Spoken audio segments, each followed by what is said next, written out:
Lord. Very bad. Okay, that should work. Just let me know when it goes up, Mesh, if you get the notification. Yep, it's up. Okay. I see it. All right, sorry about that. We got the, I I had the description I needed to edit really quickly there. Okay. Welcome back, everyone, to Wildemount Under the Surface. We are currently in the camp in Nagvarat, where our intrepid adventurers are currently disguised and in town trying to investigate a smuggling operation, and a smuggling operation that went wrong. They are now trying to figure out who's being I'm sorry. It's really good at distracting. what was it? The smile. Anyways, they gathered some information last time. They split up, and then now they're trying to figure out what to do next. I believe you guys wanted to get together the same day, or no? Sure. For dinners. Wait. Who's sending a message to tell them to call the meeting? Rob, wasn't there two people who still need to do their thing from the prior day? I believe so, yes. Because I did my I'm thing. okay to skip over my thing and just get to going, if it's because I know I was one of the people, but like. I think Layla was I headed to the common room for a map. Yeah. Can we just say that I did that? For and I more have it now? locations, details, and arms masters. Yeah. Because you said then I would have the righteous bland, all the places of the righteous bland, like the stable and the common area, and I think you said also like the market thing, not market. Layla to the common room. Hang on a second. Layla to the common room. Layla, I repeat, Layla to the common room. Who's Layla? So Oh yeah, right. So Layla, Rose. Rose, your code name. The common room has a lot of soldiers that are off duty here. Mhm. There are loads of gambling games going on. Okay. It does seem that there are a few doors ajar in the back, and a couple with doors with some do not disturb kind of like door hangs that are there that can be turned over to come in, or D&D, like don't disturb. And it does seem that there are some shady things going on here. Oh, okay. Just passive insight, like things look to be a bit shady in here, but you're not sure if the shadiness has to do with the gambling operation or if there's something else going on. I would like to listen in and see if anyone is speaking about. Give me a second, look at my notes. What is the group called? I wrote it down.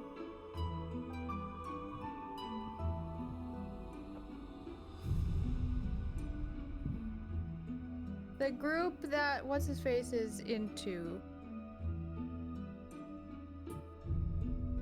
That tells me nothing.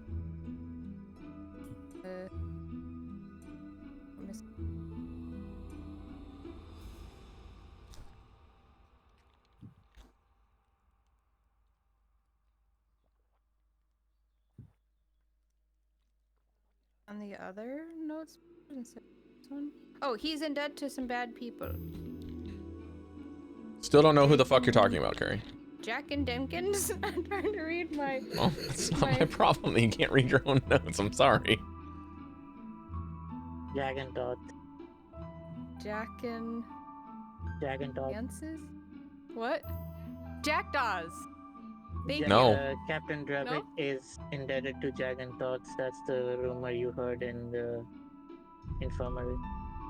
Yeah, I heard in the sick bay, I heard that the captain is drunk every night, and the captain of the Righteous Brand, and he's indebted to some bad people, and it was Jack what? Jag and Todd. How do you spell that? JAGENTOTH. Now she can have inspiration for helping her. O-E-X. Yeah. I think I thought it was jackdaws or something. And that to bad Jackdaws. people So I want to listen in for anyone talking about Jag and Duck. Jag and Toff, you know? It's called Jag and Doff. Jag and Toff? Doc. DOEX. No. I thought it was okay. T-O-T-H. T-O-T-H. Yeah, like Macintosh. Jag and Jag Like tooth without a double O, single O. Jag and Toff. I see. That's what I've written. Yep.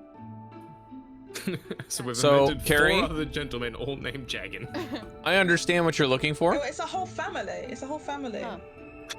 I understand what you're looking for. What are you doing in here? So there's people that are gambling. I have my map. I would like to. What's the map of? Just the area where things are at? Yeah. Okay, cool. Area. Did I tell I you would the like- locations? Yeah, you said the locations that I have. You just said I have all the Righteous Brand locations. I know where they are. Yeah. So you know that there's a stables combined with a training yard called the Aegis Block. Yes. You know that this is where fresh mounts will be able to become in. I'll say that the when you get the map, are you looking for anything other than a map? Well, I was Like, are gonna you looking mark- for general information that you need to have, Yeah. like orientation stuff for new soldiers, that type of stuff? I want it for future so I can plan where I want to go, but I want to go find the arms. I want to go speak with the arms. The barracks? No, the Armor, blacksmith. arms master of the Righteous Brand, Torgen Isman.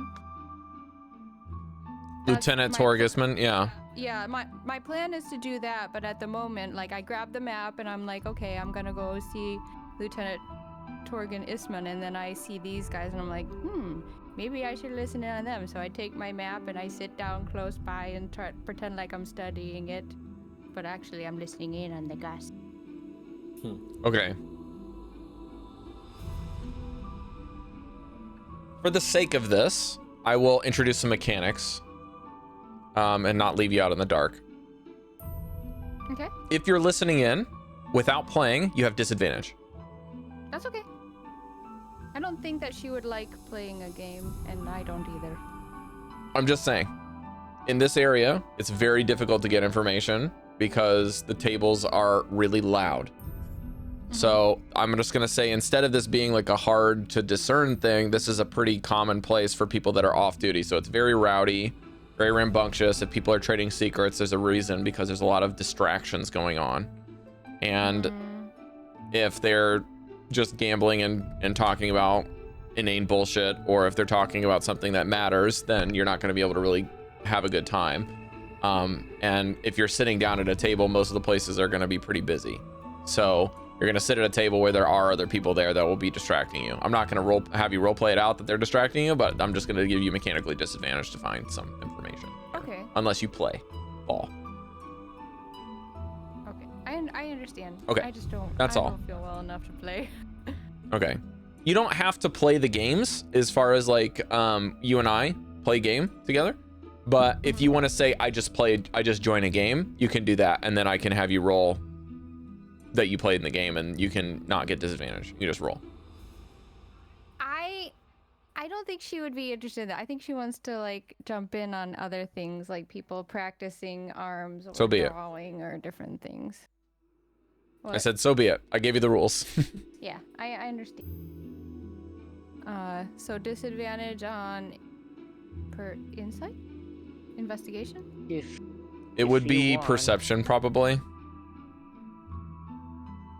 What'd you say, Mash?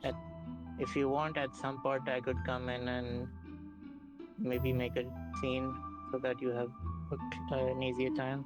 No, it's okay, because this isn't really that important to me. I'm working. I want to go talk to the arms master. I just figured I would get this really quickly on the way. Okay, give me a roll, babe.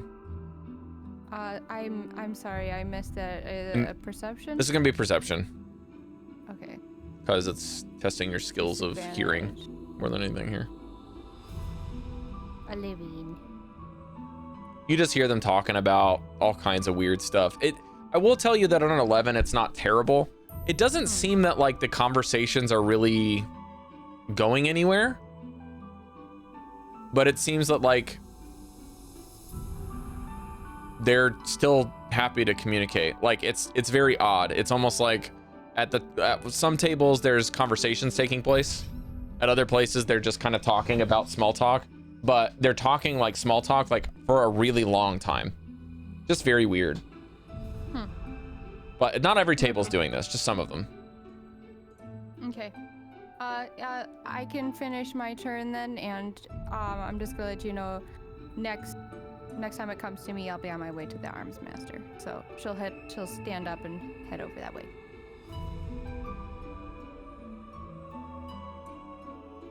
All right. Well, let's return to anyone that wants to go. I think.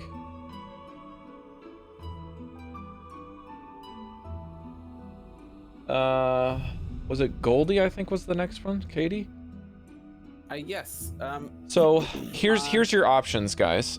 We can continue doing this, but every time we finish a round, I think with Caidi and Jesliann maybe are the only ones that haven't done 2 activities for the day. Is that correct? I did. Okay. I was still on the same day as Yes. we were. Yeah, we're still on the same day. Time-wise, if I remember, we're getting closer to the evening. You and Caidi still have an activity you can do, and then we would basically be turning in. So you got those. You got these 2 things that you guys can continue doing according to plan, or you can use your communication silver to contact Telva and call a meeting. And that meeting call will pull everyone out for the rest of the day, or at least for the next activities, and then put you on the same room to talk to each other. Yeah. So those are your 2 options. I don't believe I need to make call a meeting. After in the ledger office, I think I spoke to the human captain already, and then I think what I was gonna do was go, if we can just say that I did this, right? Basically my idea was to make a okay, so I was trying to make up a recipe, right, to placate Zella Ma, who was the captain that I spoke to, that I wanted to get more information on and to be useful, so I wanted to get her on my side, and she likes cheese for some reason, so I was going to get the ingredients to make her. I called it flame-seared cheesy chicken goujons. I don't know if that's the right word, but yeah, wrapped in like bread on the outside and then toasted, and then I was gonna put in some medicinal herbs into that, so don't have to roleplay all of that. If you can, we can say that I went and got the ingredients for that. That was going to be my next activity, to get the ingredients and to make that, to make that dish. Okay. Here's what we're gonna do. We'll have you do 2 rolls. We're gonna do 1 roll for investigation for the ingredients. Yeah. Start there. Okay. 1 second. Investigation. You did investigation. Wait, hold up. Why is this not working? Oh, here we go. 16. Yeah, you find everything you were looking for. Not too difficult. Awesome. Well-suited military outpost to find stuff that you need. Now, I will say that the materials that you're looking for are a bit difficult to find in the right portions, because everything's being rationed amongst everyone. So you might not have a lot of the materials you're looking for, but you have enough to make what you want. Now, you're gonna have to make a dexterity check without proficiency, so just a flat dex +1 roll, to see how well the cheese turns out. Dex +1. Okay. Well, my dex is +1. I'm looking at it. Oh. Because you said flat. I'm like, what are you talking? Okay, all right. That means it's not a skill check, really. It's just kind of like. Yeah, let's see. Oh, you gotta be fucking kidding me. I'm not kidding you. I got 2. I got 2. Unfortunate. You make some pretty edible cottage cheese. Cottage cheese? How can I manage to make cottage cheese out of chicken, cheese, and bread? How did that turn into cottage cheese? Roll the dice. Do you have proficiency in cooking? No. No. That's how. But I'm just like, Yeah. in the real Roll the world, 2, that's how. that Well, wouldn't make cottage cheese. First of It would all, just- you burn the okay, chicken, alright, fine. so it's completely unusable. And you're only left with the kind of materials to make the cheese that you wanted to make, and it didn't curdle properly, so now it's cottage cheese. I wasn't making cheese from scratch though. I bought cheese. Oh god, I just had Something a, that looks similar to cottage cheese. I just had a memory pop in my head. If you have cheese and you cook it, it doesn't turn into cottage cheese. All right, whatever. No, I just think of it as it looks like cottage cheese. It Okay, it functions looks- as cottage cheese. It looks like cottage cheese. To be fair, if she likes cheese that much, that might be the most bomb-ass cheese she's ever had in her life. She does really like cheese. This So could you're retroactively saying- work in your favor. Fried You're cheese saying- is burnt cheese is good. Like the I'm not a chicken's cheese, unusable, sorry. but the other ingredients were fine. They turned into something that resembles cottage cheese. Oh, it resembles cottage cheese, but then there was when I say fine, I mean I used them. You're not.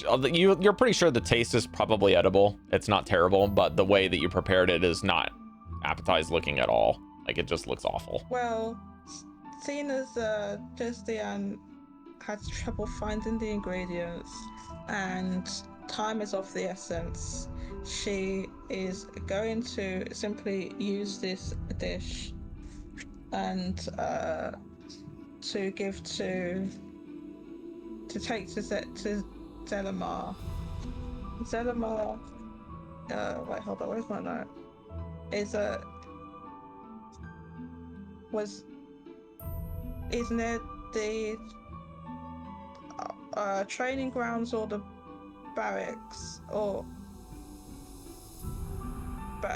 training ground or barracks. And yeah, so I forgot to add this bit. My idea was to enhance it with elementalism, but I guess I can still do this bit, right? So I have a cantrip called elementalism, and what I was going to do is use it to add some, because you can make like flames, and you can choose the scent and color and the embers can light candles, torches, or lamps in the area. So I was gonna make it smell really nice, like in front of her eyeballs, and it just flats up in flame and smells really nice. So you're gonna catch the cheese on fire. Yes, like for a couple of seconds, just a few seconds. So you're gonna flambe the top of your cottage cheese. Yeah, in front of her though, like when I go When you to meet deliver her. it to her. When I deliver it to her, yeah. All right, roll me a charisma check. Let's see here, 1 second. Where is charisma? You can use performance if you'd like. Why are these in alphabetical order or what? Yes. 'Cause I can't find. No, that. Oh, Are they? okay, Yes. you're saying use performance. Okay, I'll use performance. Oh, that one. Also, it just the entire time you were talking about this, my brain was imagining you infusing it with the element of cheese. Like the fucking of cheese. of cheese. Like Yeah, I'm gonna that's tap what I'm into the trying to do. cheese dimension. Yeah, I'm trying to and make it. pull- Yeah, no, this is what I'm trying to do. For real, Harry, that's what I'm trying to do. I'm trying to make it even more cheesy. Exactly. Okay, so I roll. I summoned Pizza Hut. Okay, so that's an 11. Add some corn to that and you'll invent Cheetos in D&D. I don't have any corn. Well, the flambe Let's see what I is get successful. It doesn't really do anything, but it's successful enough that it doesn't ruin your cheese further. No, it's Probably not gives it a supposed bit to more do form, anything. makes it a bit more solid now. supposed to- That's about it. So it's not really supposed to do anything. It's supposed to get an extra scent of cheese wafting into her nostrils. It's not supposed to really do anything to the dish. I understand, but I told you what happened. All right. If you want to get what you want, you got to roll better. Yeah, no, it's fine. Okay, that's it. So,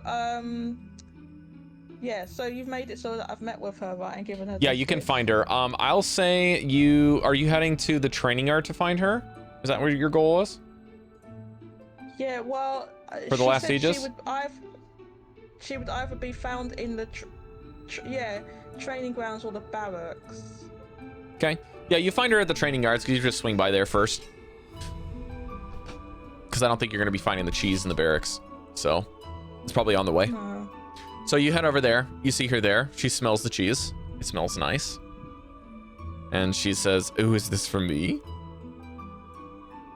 Yes. I'm just experimenting. You know, this is one of my more ambitious experimentations. So it's, you know, it's a little out there. I was just wondering if you would like to sample some. Because you're taller than her, she like reaches up for the whatever container you have it in, and her look drops into confusion and disappointment.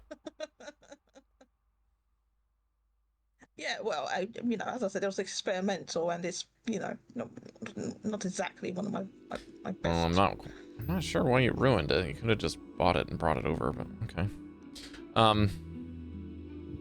She like looks around, and there's a couple people walking by on their way. She kind of like pulls you closer to one of the sections of the training yard that has like some, let's just say it's like sword racks and stuff that have already been taken the weapons out of them and are off to be sharpened. She kind of like lowers her voice. She's like, "All right, now what do you want?" That's a good question, Rob. What I want is, oh yes, I was, well, you know, I'm working in the ledger's office, going through the sort of clerical stuff there. I was wondering if you knew anything about shall we say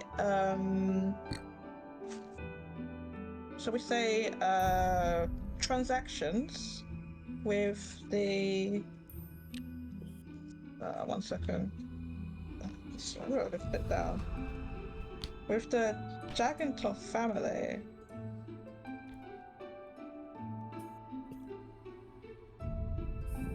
Jagantoth. Yeah. What about him? What about them? Well, they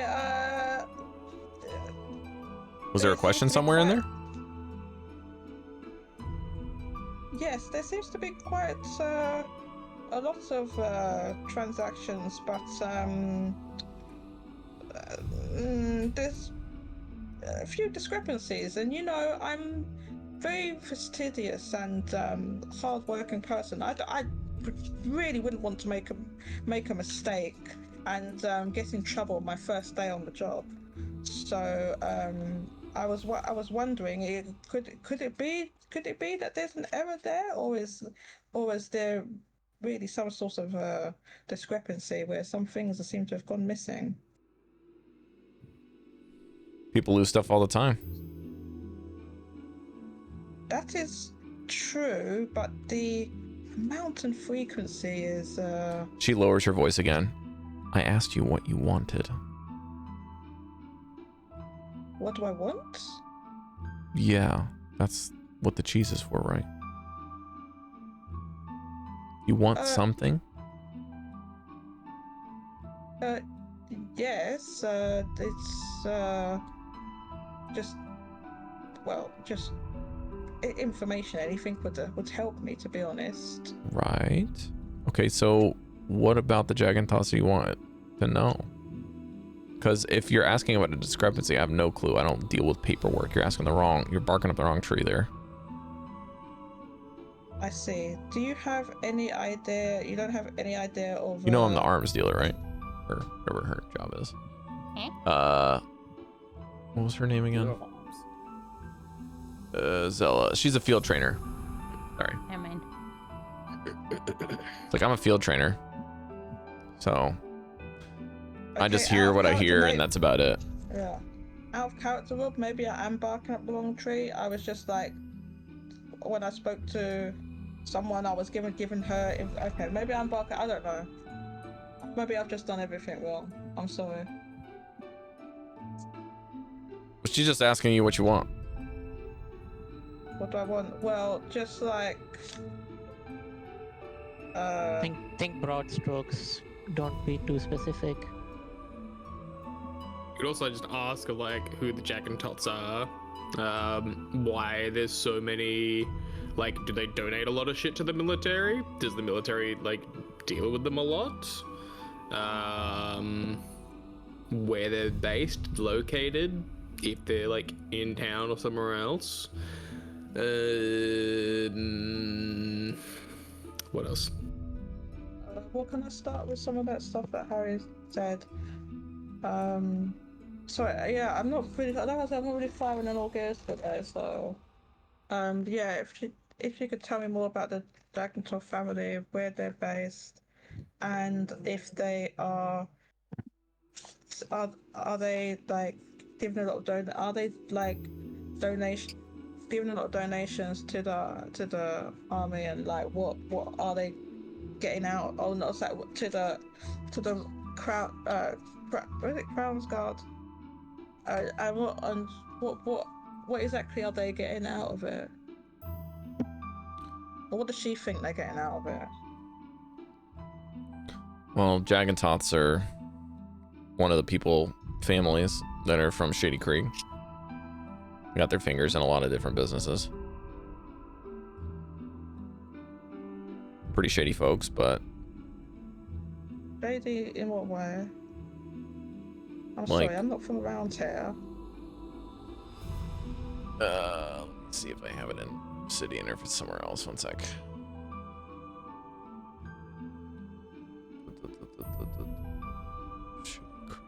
Yeah, it's not populated yet. Okay.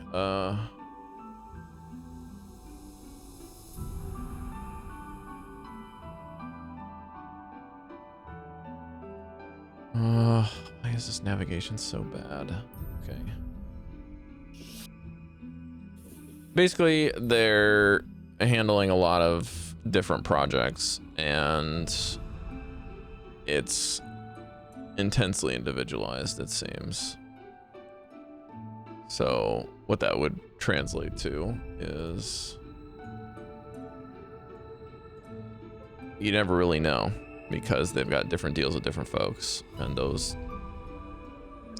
things operate separately from one another. Has she happened to have heard any rumors about any of these deals, or does she know anyone does she know anyone that's had dealings with them? Scheisse. I need to go the other direction. I'm looking in the wrong space for. I think of what she would know.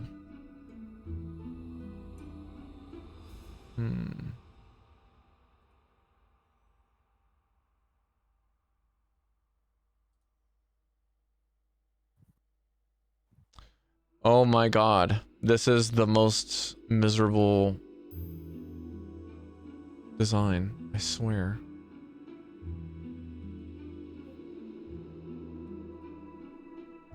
There it is. Okay.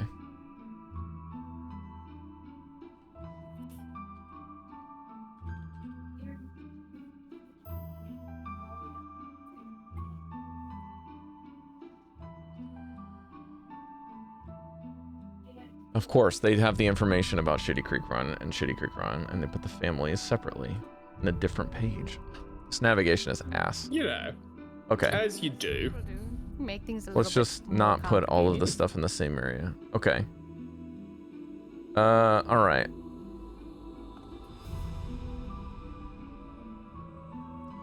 Generally speaking, it's hard to understand what they're doing.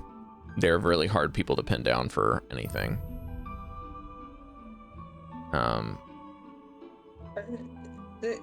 Does she have a like? I mean, can I go? Just a general idea is of, like, what are they dealing with, like, like pharmaceuticals, arms? Is it are they Cheese. are they cheese? Are they bribing politicians? Cheese, I wish. Or I don't know. I just need like a ballpark of anything. I've got nothing to go on. I don't know. Well, I'll tell you what. Why don't you poke around the Quartermaster Alley in the Aegis area?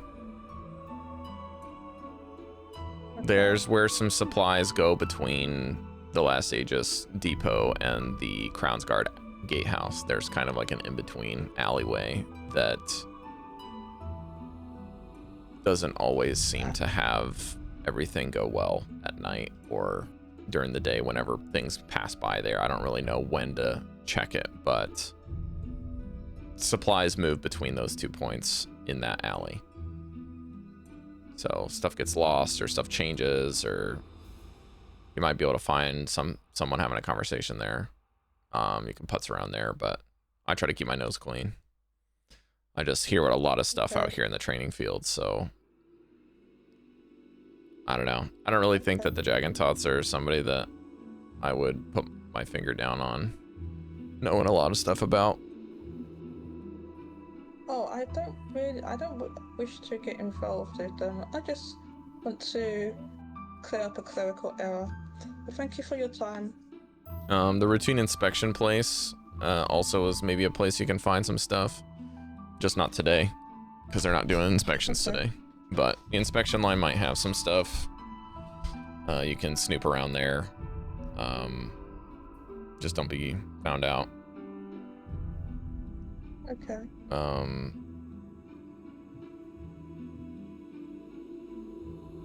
I don't know what you're looking for. This is pretty general, so I guess that's sufficient for your payment. She looks confused. You and me both. Thank you. Sorry I couldn't be more helpful, but I didn't really understand what I could do for you. If you think of any more questions, okay. just hunt some more cheese and try not to cook it next time. She smiles. I will. Cheese. Toodle pip. Cheerio. She's like looking around. I didn't see Pip today. I just give a wave of my claws and I'm gone. Okay. All right, Caidi. I believe we were heading towards the office briefing hall as opposed to the ledger's office with a woman named, and I gotta get it right this time. Where'd I put it down? Tilva, the Watcher, who is a half-orc.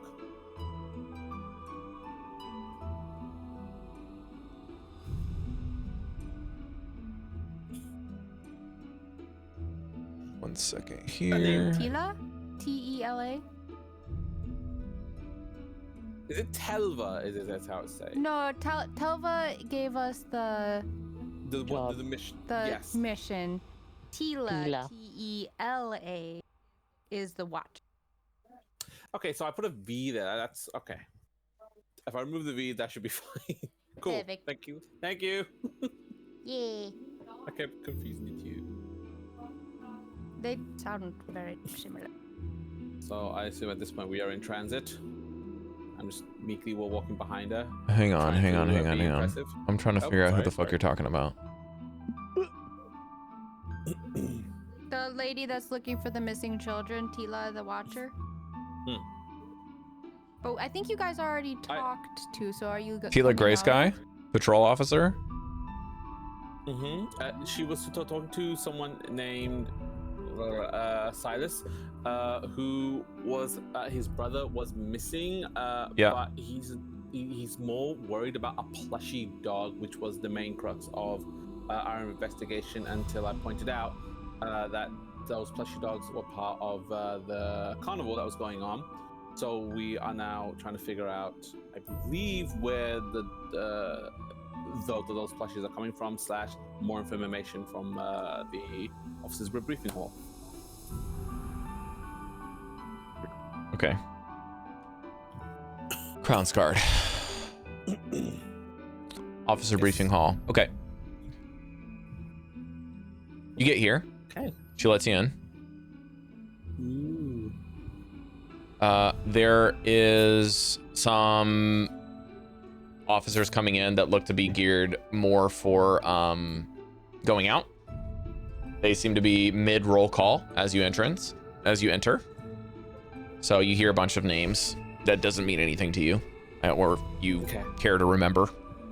They're just taking attendance, and as they are taking roll call, you notice that there is essentially a time clock, a magical time clock somewhere for staff in this building so that they can monitor when people are coming in.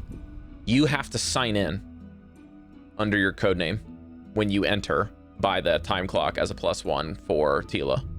So you can't enter otherwise. I would probably be mimicking her in a kind of reserved state. Like I don't know what I'm doing, so I'm just like, well, she's doing that, I guess I should do that. She's like, stop. Just sign your name on this paper. You don't have to copy me. You're not a captain. Oh. Just sign the paper with your name. Okay. That's all. Okay. I'll do the rest. I'll sign it with my I'll sign it Evelyn Summers. Too fancy for the fucking military. She like puts the time card back in. Then she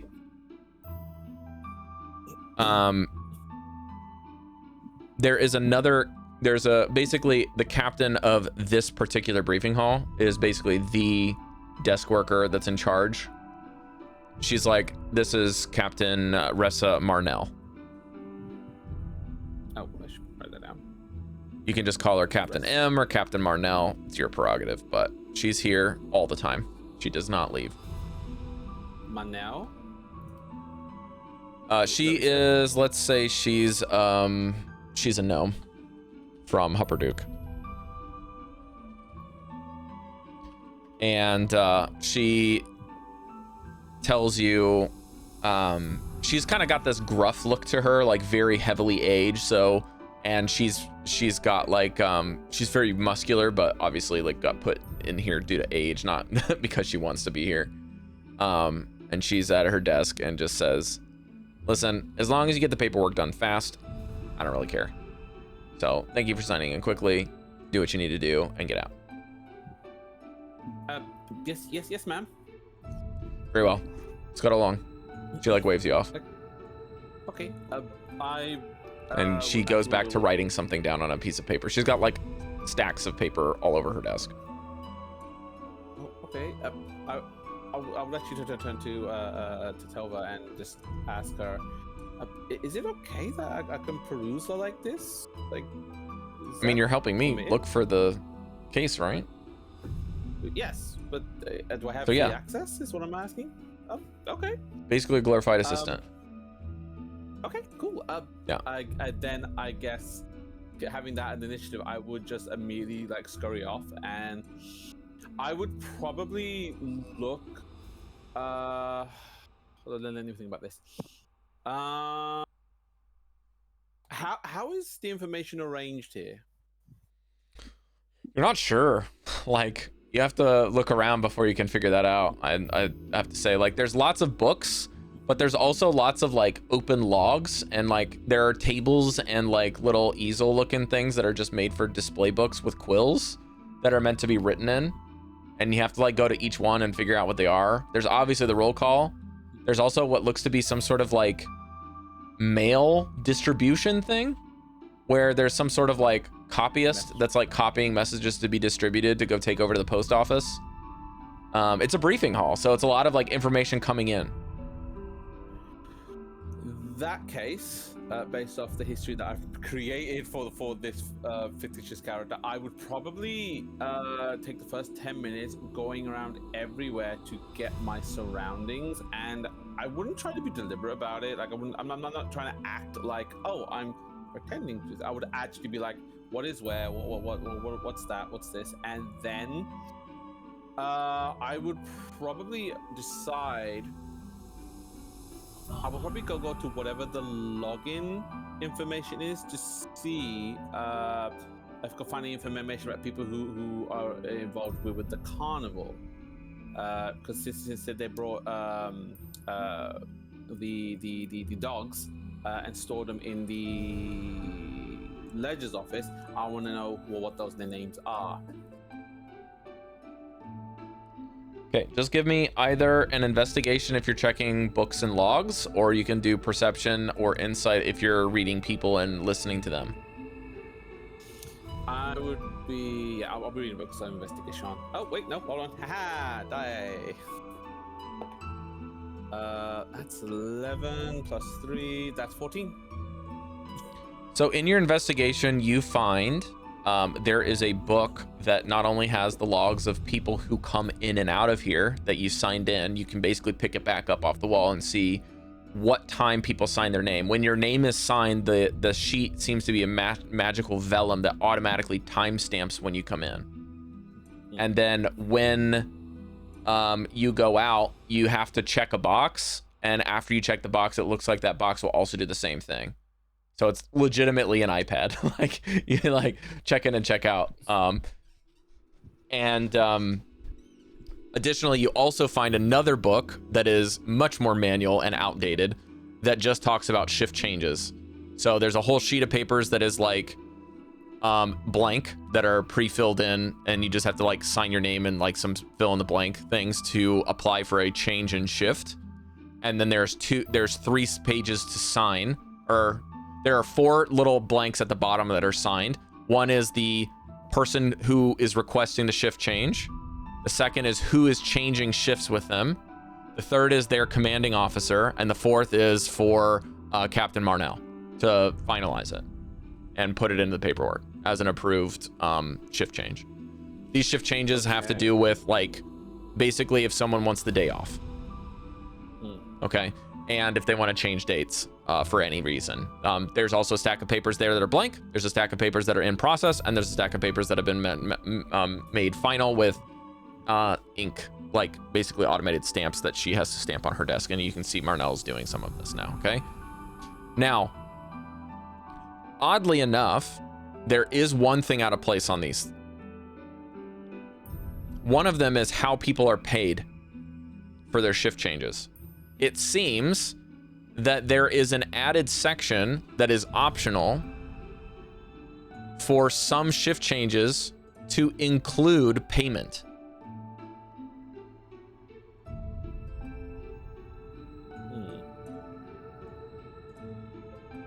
And while you are looking at this and kind of like take a second to start thinking about it, you can also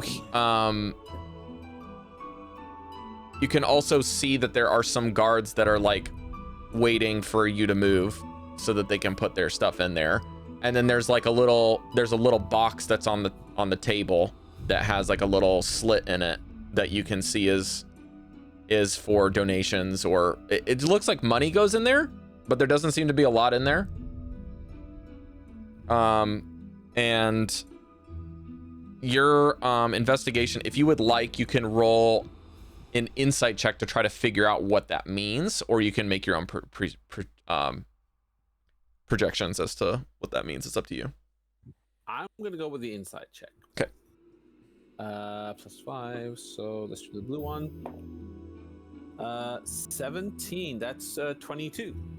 This is basically so that they can have bribes tracked.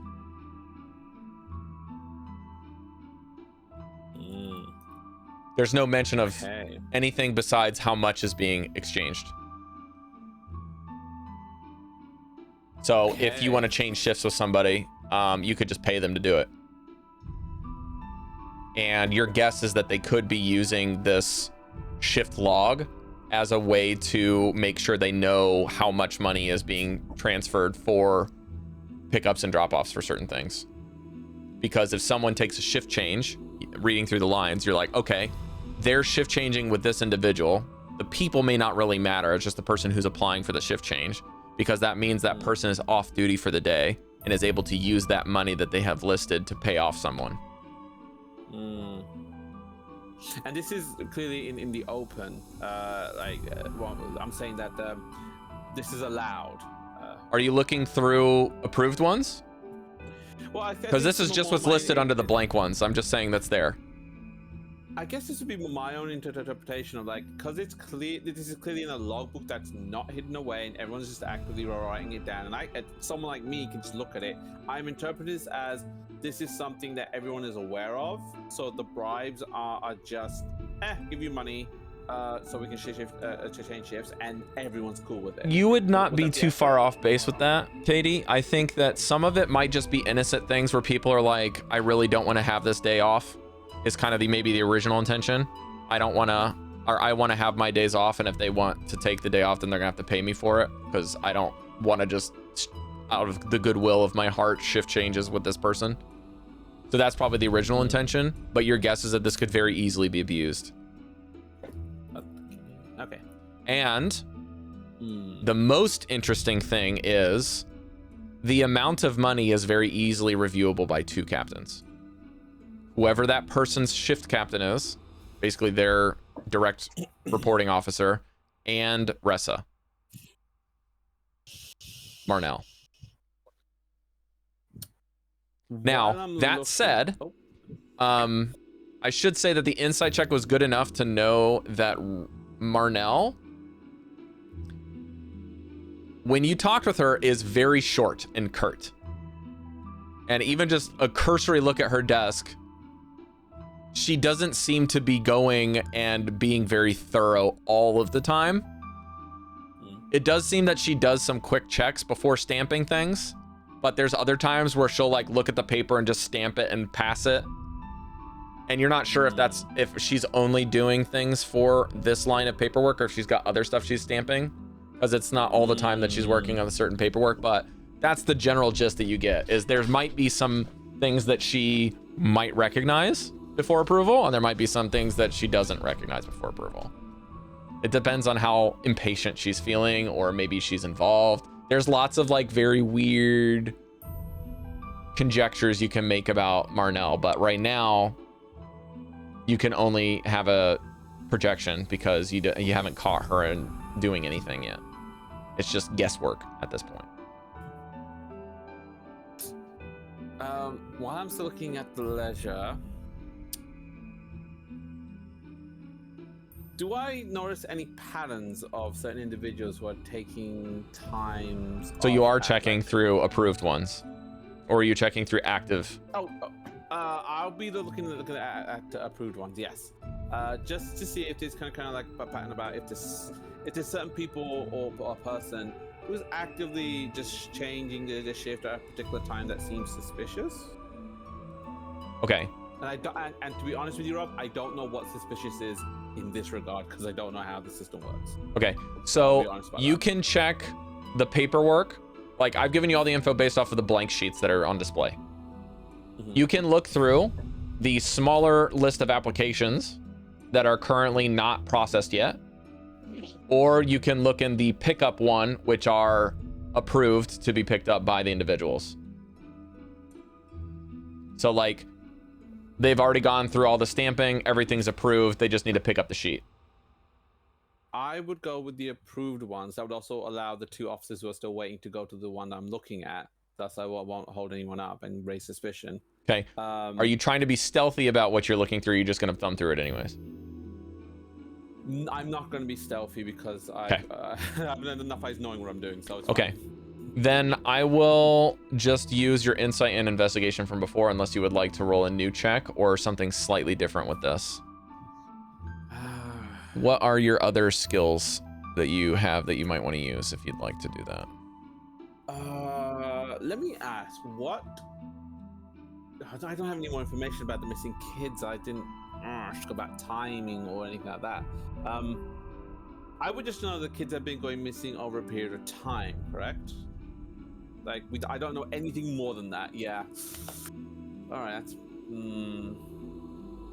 I'm not sure what to look for in this regards then. Well, why don't you just roll investigation and we'll see what happens. Okay. Because you're just looking for anything at this point.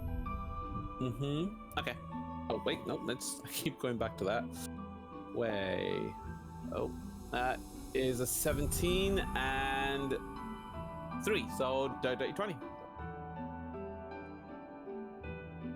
Okay, you will get something for that.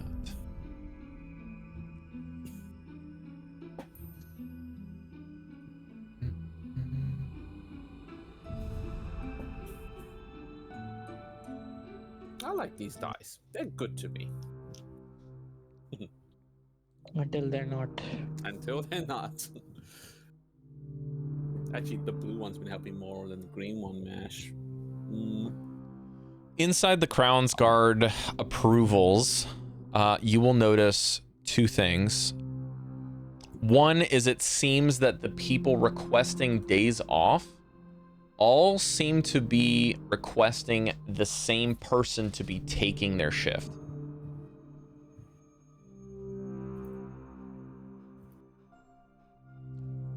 The name is not any of the names that you currently know. So you're ventured, I'm not even going to give you the name because your only guess is that this name has been used as a proxy to be a sign for bribes. Could I know the name and just so I know it? Yeah. We can say, let's say that the code name...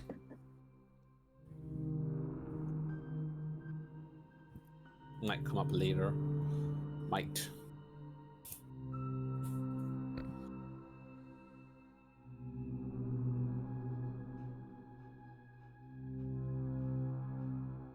The name is Ivan Moonsickle.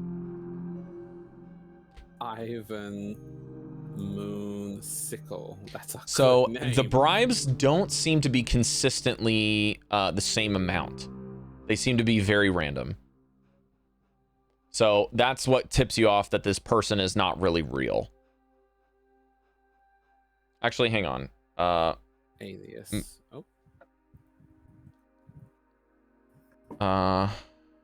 Yeah, I've already said what I said. Okay.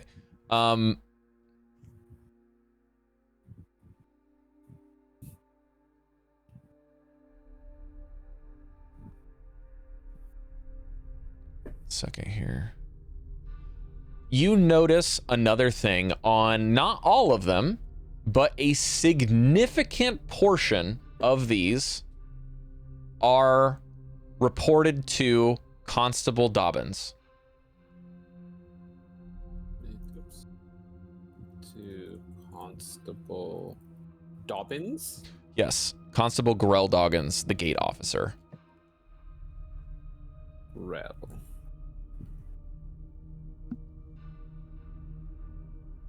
Okay. I don't know who that is in any regards, would I? I'm not telling you what you know because I'm just telling you what you find. Right, cool.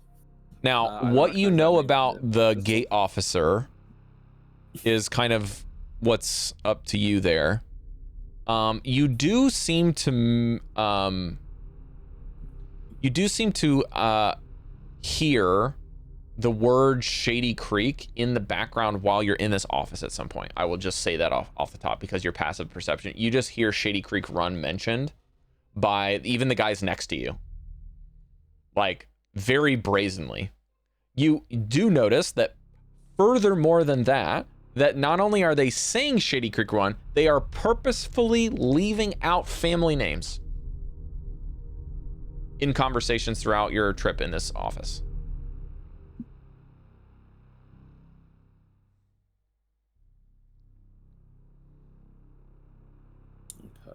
Okay. And this is in regards to soldiers who are sorry, the last thing is that not only is Ivan mentioned, but because it's Constable Grell, you also notice that all of these quote-unquote days off or shift changes list patrol.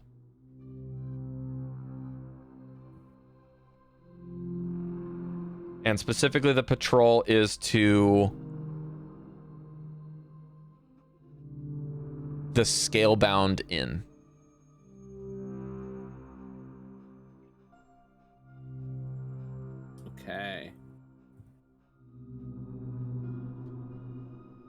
fuck, I can't spell bound. Shit. B-O-U-N-D. Thank you. And scale is in dragon scale. Scale bound in one word. There we go. Sometimes so fast. How the fuck do I do that? Scalebound. The people who I'm mentioning, I'm scroll down. The Shady Creek.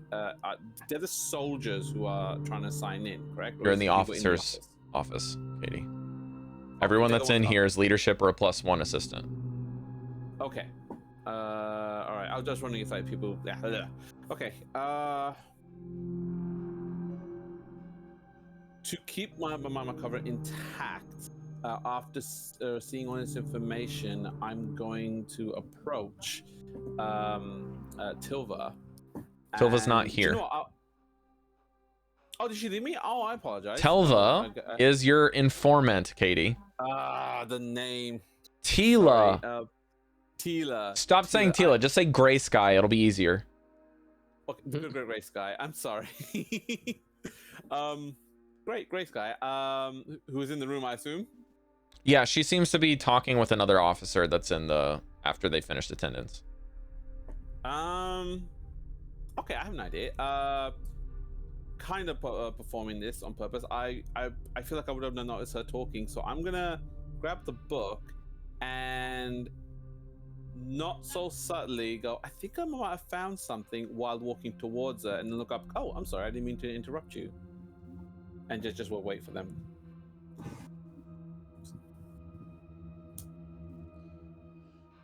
You hear them talking, and she's talking with this individual. She's like, listen, I don't know if there's been any new deliveries, but looking for these stuffed animals is a problem because we have missing kids, and I have reason to believe that these are from the carnival. So they're like not really unique, and I don't know why we got stuffed animals coming in here. What's the purpose? And he's like, listen, there's some weird stuff going on. I don't really know. Some of this stuff is the deliveries that you would normally expect, and others of them are just boxes we're not supposed to open. And then you walk up. And they finish, and they're like, I'm sorry, did you find anything about the boxes of animals? Not quite, but there is something a little bit suspicious here. And I kind of show her the book and point it out. I've noticed that a lot of these shift changes seem to be going to the same person, and all of them seem to be going towards the Scalebound Inn. That doesn't seem right. Why would it always be the same person every time? And I haven't let on that I think that it's an alias. I want to see her response before I mention that. If you're looking for you're trying to get a response from them, then you need to roll insight for that. Okay. Dice.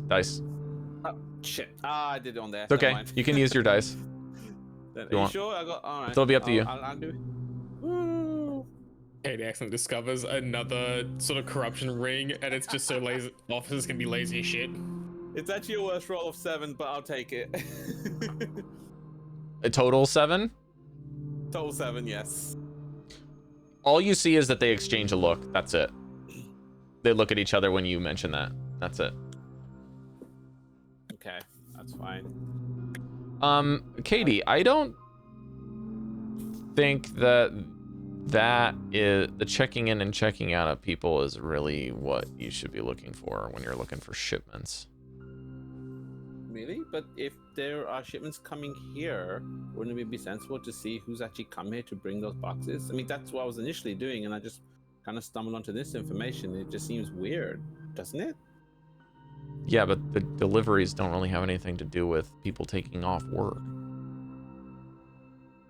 Even if it's the same person, the same person needs, like, their shift changes, man. That's when I'll lead into, I think, I kind of lean forward.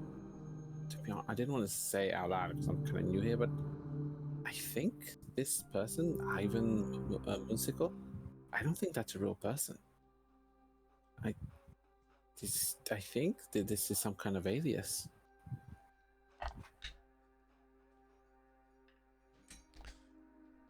You notice that one of them kind of just looks a little confused and hard to follow, but Tila Gray Sky kind of is like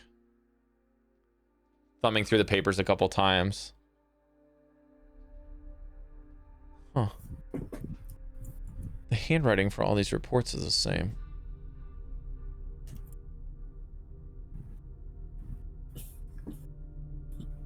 Weird. Maybe we should go putz around the inn. What's your duties tomorrow? What are my duties tomorrow? You have to go through basic training day 1. Okay. I'm starting, so I guess I'll do the basic routine stuff, I guess. Okay, so I've got to. So you'll be busy tomorrow. Okay, tell you what. If you want to go check out that place and see if we can hear anything, I'll just change my shift tomorrow, and I'll be there in the morning, and then you can take the afternoon or the evening, your choice. Really? That'd be great. Thank you. I do a little bow. Okay. Raises an eyebrow. Okay would it be okay if I could still look around, just see if I can get any more information? Yeah. Go ahead. I'm gonna try to ask some other officers while we're here. Maybe talk with Mila. Who knows?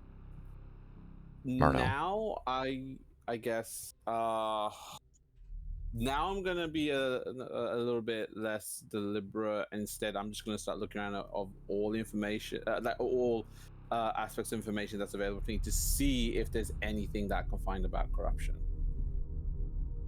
That's why that's being vague. I'm deliberately just like I'm putzing around. Okay. I'm putzing around to see like what's there. All right, give me one more investigation. Okay. All right, Die. Be good.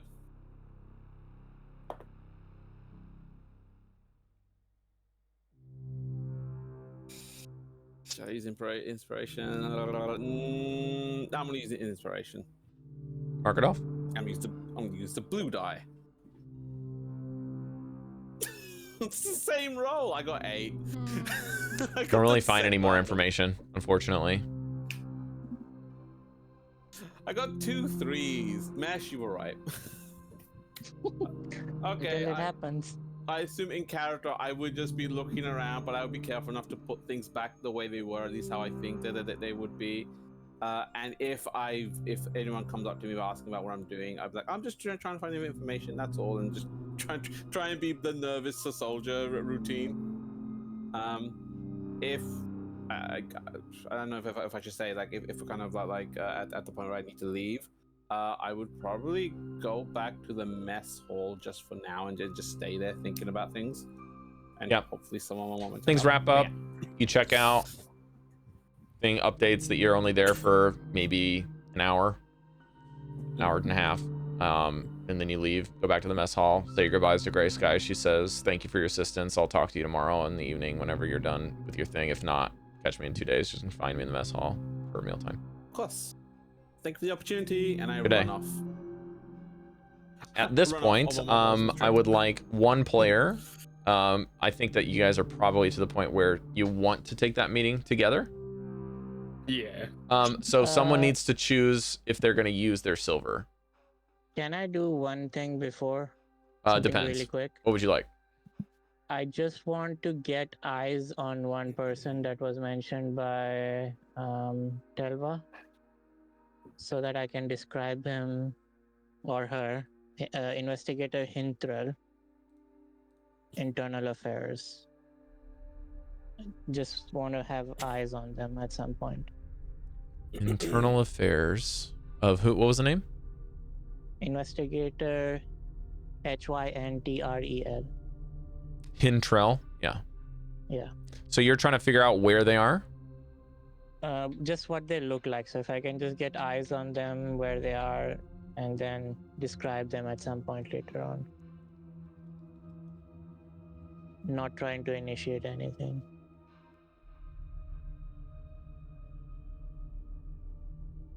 Hang on. I have to write down what you're doing here. Investigated by Shifa. Observation. I'm going to say this is a...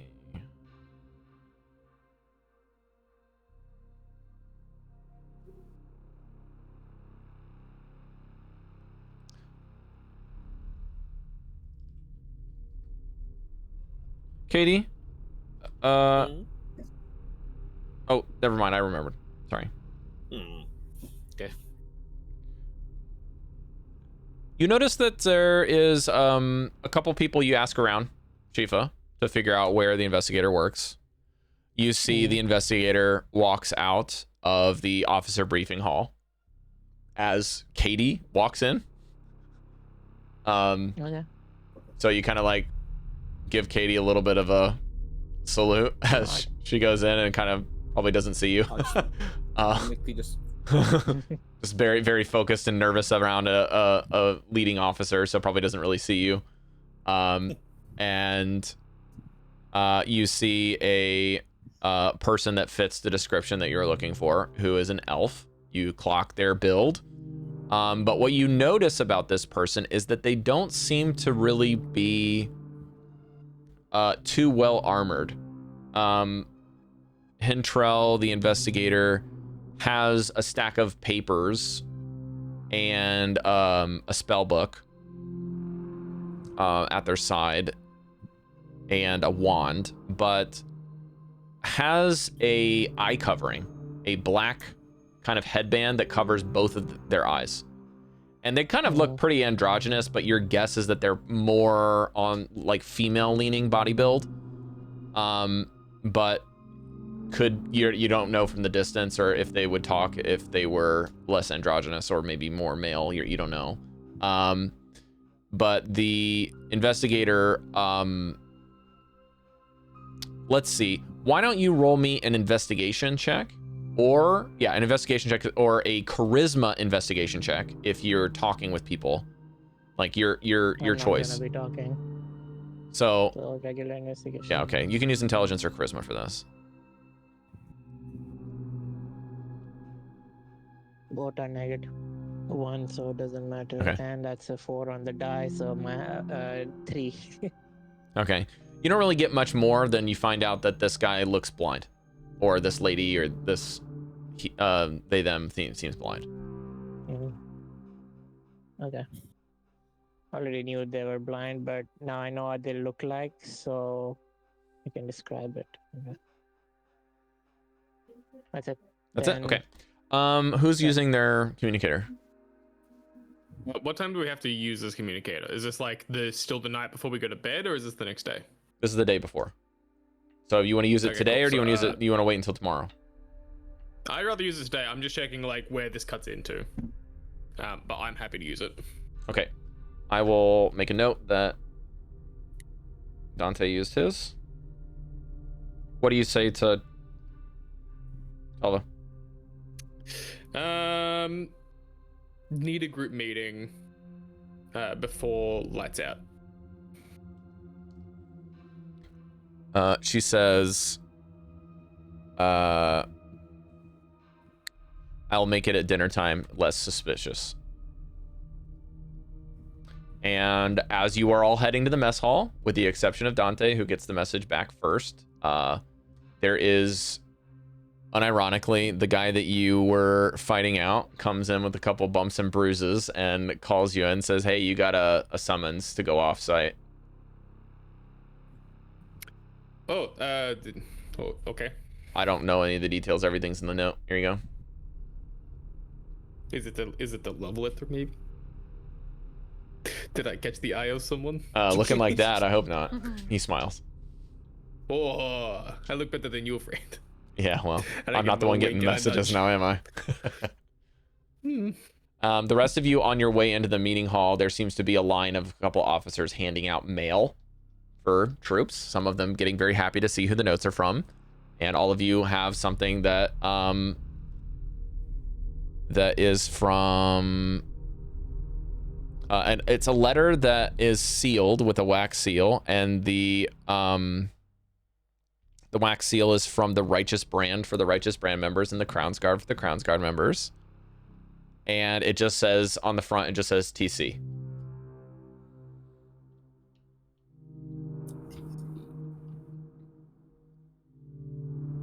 And if you open the notes, you see that TC is indeed Telvacornrath's letters, and says where to meet, which is the same house that you were at before. And there's a second note in there where it says to deliver this. Or sorry, it basically just says that I've already messaged your commanding officers that you can report for dinner for the rest of the evening. And you make the hike over to Telva's house. You notice that the people that escort you look different from before. Still one male, one female.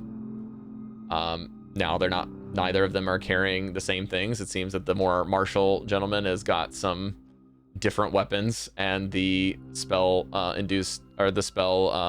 magician seems to just have some wands and a staff and no spellbook now. So just different disguises to cart you over there.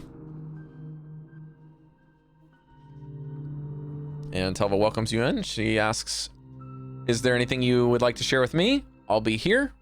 There's a basement or the other room over there, and we can put silence over you guys if you like. Or not silence, but she can cast one of those barriers or whatever they're called. What's that? Silence can work, but if it has to be like on the outside of the doors, so voice doesn't go through the doorway. Oh, the doors already have that. It's fine. Okay. I'd say let's all have a bit of a one-on-one between us, get our information straight, see what connections we might have. We'll put the rest to you, and we'll go from there. Sounds good. Mm-hmm. Oh, it is good to not have to pretend so much. Oh my god. Eesh. I don't know. Oh. I rather enjoyed that. It was kind of fun. I forgot what it was like. I mean, it's been a while. I finally get a chance to put some scrap metal in. I've been hungry all fucking day. Oh my god, hungry. Steam comes out. Oh, she also asked, she's like, y'all want some food while you're at it, or tea? I would love that. All right, I'll get something a little nice at the mess hall. Order something from tavern. Thank you so much. Oh, okay, friends. Where are we at? Who wants to go first? Don't be shy.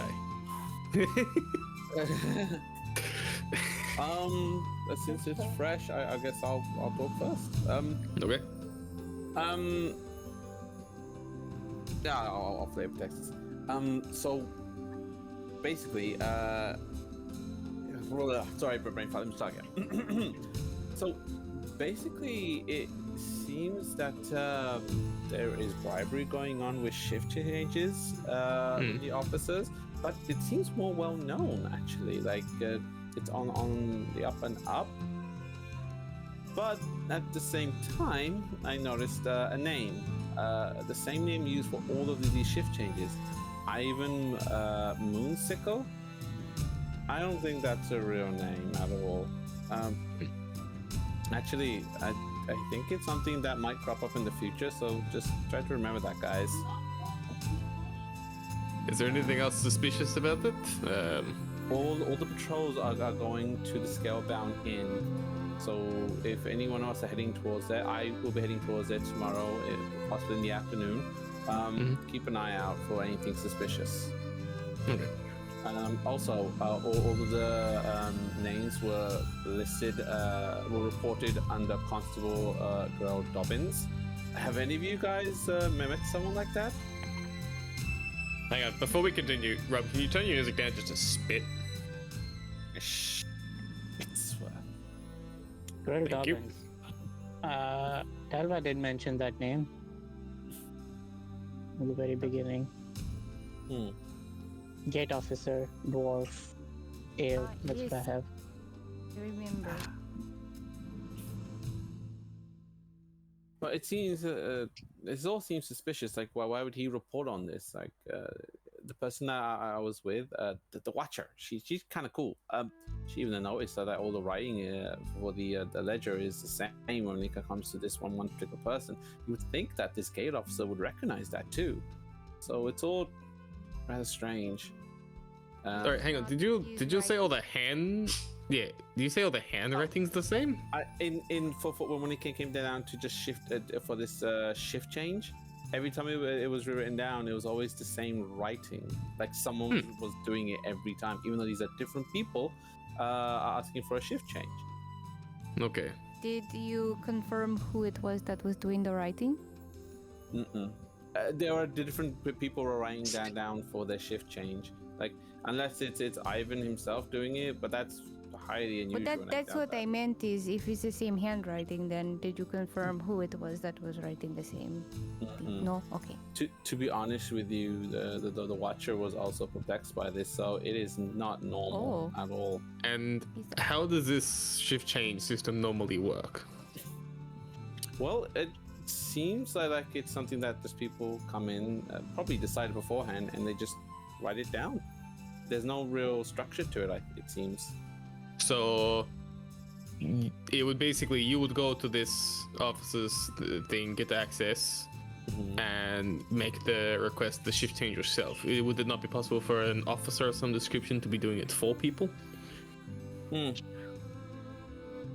not asking because... Would that be possible, Rob? Sorry, say that again. I was looking up some other details. Would an officer on the behalf of two soldiers make the request for a shift change? Is that possible? Trying to think of how you would know that. Yeah, that's... would I know that? I didn't ask anything like that, so... I don't know if it came out. Wouldn't a shift change require both people there to confirm that the other person is available to take the shift? No, not necessarily. It just requires one person to write it down, and then the reporting officer signing it off. That reporting officer is the confirming aspect on the situation. So basically, one of the people involved in the shift change doesn't even have to be there. Do you remember where you went to go put the paperwork? Where I went? You mean in the office itself? Yeah. You have to be an officer to go in there. Or a +1. Yeah. Sorry? Who's getting a Metal Gear Solid style phone call over there? That's me. Ignore that, please.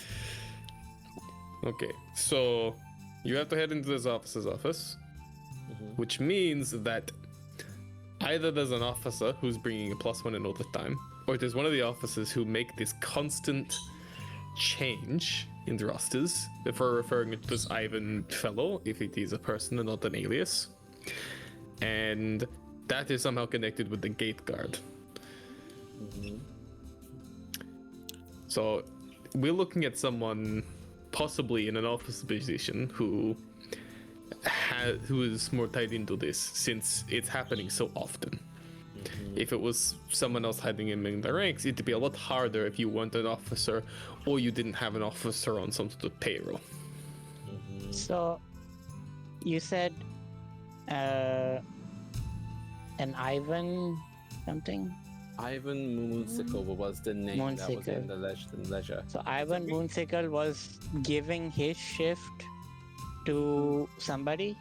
He was gaining the shift.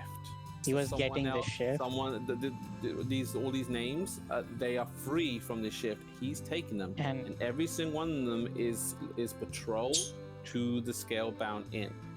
Okay, so the patrols are changing, and where does Constable Grill Dobbins come into this equation? He has to sign it off. Okay, so he's the senior officer that's confirming this. So he's the one who should be telling. Are any of these shifts, any of them double ups? As in, Ivan's been mentioned like twice on one day. I feel like that would help confirm whether or not it is patterns, timing patterns, like which days are being regularly taken by Ivan, kind of, yeah. Oh god. Rob, would I have actually noticed that it would be 2 in one day? Did I see that? It does seem that it's limited to once a day, I think, at maximum. It's never more than once a day at max. I would say there's the other thing too is that this is a chain of interest that you found through a large stack of other stuff that's already been through.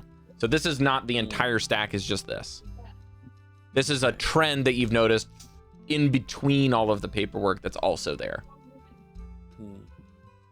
Okay. I gotta take this phone call. I Yeah, do that's fine. apologize. I have to cut my section. Yeah, you're good. I will mention also that I overheard people talking about shady creeks in the background. I didn't catch what they were saying, but I didn't notice that they seemed to be leaving out family names when they were talking about that location.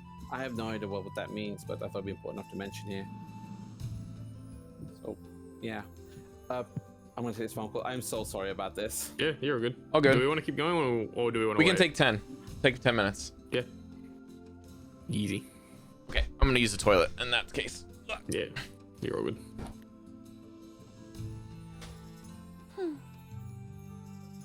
How you doing, Cari? Whoop. I heard my name. Energy-wise? How What? you doing energy-wise? On edgy wise? Energy. Energy. Not so good. Oh.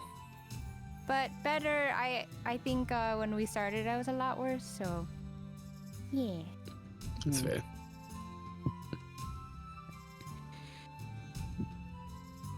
I'll try to find the kitty.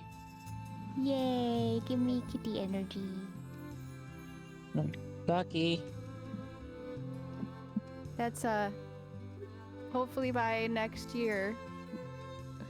Depending on if we actually find a place that's a little bit more permanent or not, we'll have a cat.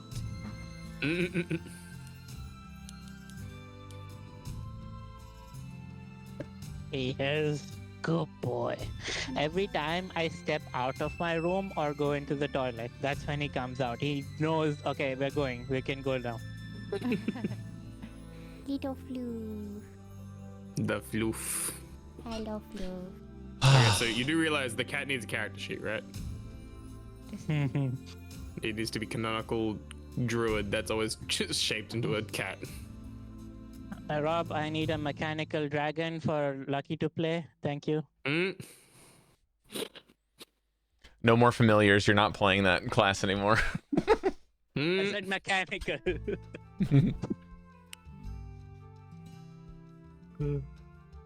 Don't eat it.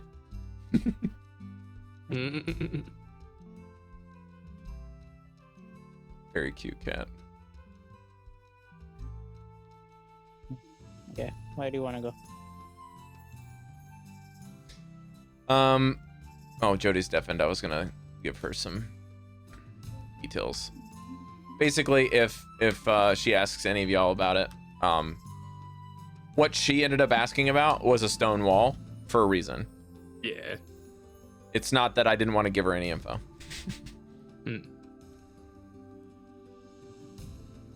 It's either that it's purposely hidden or there's nothing there. But at least she has location. I think it was more asking the right person the wrong, going up the wrong tree from the right person. Yeah. You're treeing up the wrong bark. Hey, why are you in the toilet? Like, I'm not there. He's just standing there. Standing in the toilet? Yeah, he's just standing there, like, staring. Oh. What are you doing back there, buddy? Lucky.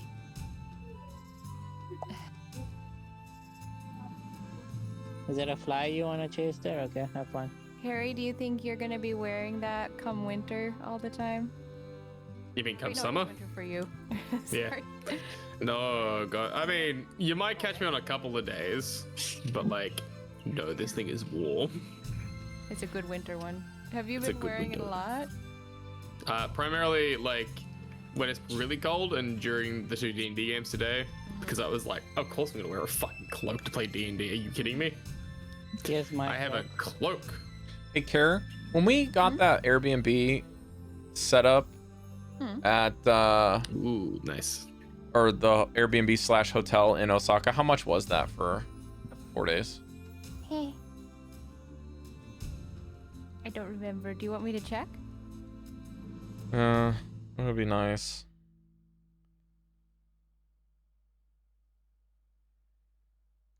How much money would it be for us to go to Tokyo? Are you trying to see if we can go see Nice. Tokyo for a bit? Dad's asking how much it would take to see Tokyo and Nagasaki, like for some reason. Oh, like if he's gonna come visit? No, for us. Oh. Oh, and you were telling. I don't know.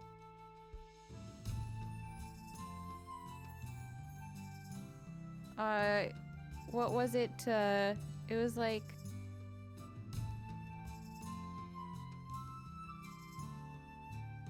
Was it like 200 to go to Yokohama for us last time?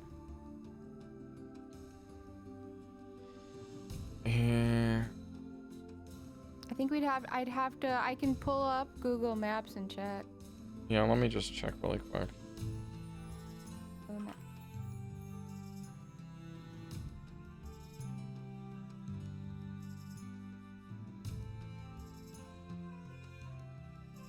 Tokyo.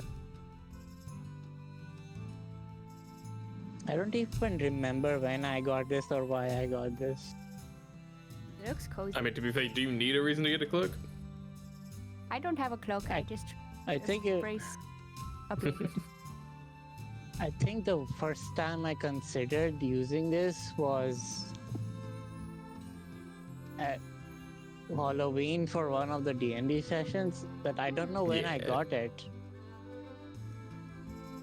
Was it like a hand-me-down, maybe? I don't know. I mean, to be fair, I got this one because it was supposed to be part of my garb set for medieval stuff. I had one of the ladies lovingly make this for me. And just so I could like throw it over like shitty garb, and then it doesn't really matter if I'm wearing kind of like whatever, because it's just mainly the cloak. And then when I was at an event back in April, I bought the clasps, and I brought this, which is a trim pattern, and she hand sewed it all the way through. Okay. Oh, and she also, she also embroidered the bottom of it. You can't fucking see it in there, but right there, there's an embroidery of my S.H.P.H.A name. Nice. Which, very fun. It's also really fucking heavy. Like, I believe it. It's kind of like a weight. It's not as heavy as my weighted blanket, but wearing it, I'm just like, oh fuck. I'm trying. But it's also good to just exist in it. What I should dress up as for Halloween for our D&D thing. When is Halloween?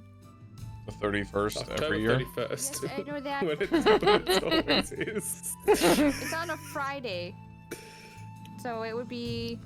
We could dress up the day afterwards. Or wait, no, that'd be Sunday. So Camilla, Layla, or Rose? Who are you pretending to be this time? I already dressed up as Camilla. Layla's Goldy, you're muted. Layla would be a bit difficult. I was wondering about that. Dress up as Camilla, and on top of that, dress up as the character you're playing as. So I would have like the hair of Caidi, and then on top of that will be Evelyn. 2-layer. I did think of like, if Goldy, you ended up doing Duali, Dia de los Muertes, and like Halloween mix, then maybe I could do like an outfit based on one of those instead. I could wear that outfit I wore for the Juggo during the wedding. Yeah.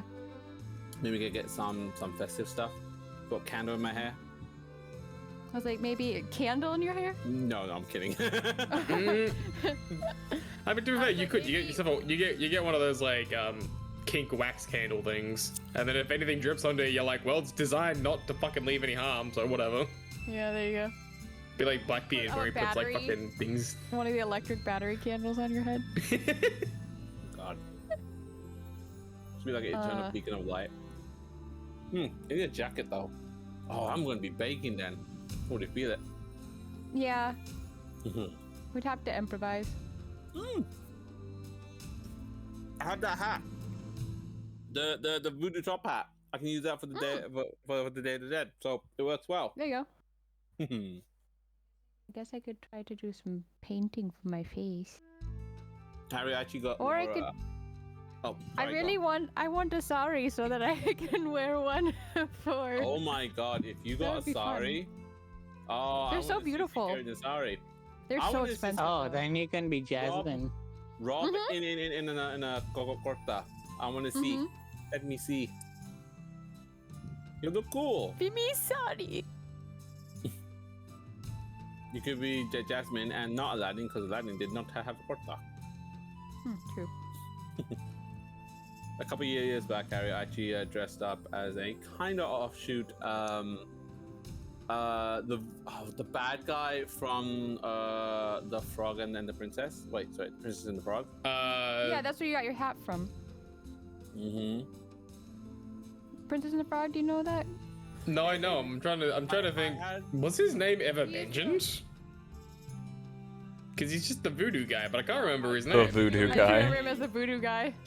That's all I fucking remember him as. Is just the voodoo guy. I wonder if he has a name. I won't like, not to get political or anything like that, but I always thought it would make more sense to do a remake of Princess and the Frog than to like recast another Disney princess or something. It's like, just make the one we already have. Sincerely, they need to make live action movies of Disney movies that fucking didn't sell well or failed. Yeah, like what is it? The Cauldron? That would be good. Black Cauldron. Atlantis. Atlantis would be kick-ass. Yeah, Atlantis was really good, but I think it got good over time, right? Yeah, it was so good. So the voodoo practitioner, as Google calls it, is Dr. Facilla or Facilla. Oh, the Shadow Man. Midnight Shyamalan? But I'm not sure if that's ever actually mentioned in the film. I don't remember if it is. I'm gonna call him Keith David because he's motherfucking Keith David. Treasure Planet. That's another one. I love. Oh, never do a live action of that one. That would just tarnish. That would ruin. That movie it is so timeless. It is timeless. Would a live action of that be cool? If in the right hands, yes. It would not be in the right hands at the moment. Name 3 live actions that were in the right hands. Yeah, just. Tim Burton's the first Alice in Wonderland was pretty decent. I'm not gonna lie, that was the right hands. It didn't do too well, but it was in the right hands. Jodie's been deafened for a while. I don't know what to do. Yeah, I don't know where Jodie's going. Jodie, do you know? Oh, deafened. She can't even hear us. Maybe give her like another 5-ish minutes, and we'll just see. If we yell loud enough, she'll hear. But yeah, no. The unfortunate thing about Disney is that like it's Disney. It's really weird, right? I saw this thing that talks about the fact of there's certain movies that come out not because they actually like the execs thought, oh, this would be a great thing for a movie, so we can actually do a sequel. Sometimes it's just for embezzlement, because it's like you make this movie, you pump a shit ton of money into it, and then you can siphon off basically a bunch of costs under the radar because it's like, oh no, it's for the movie.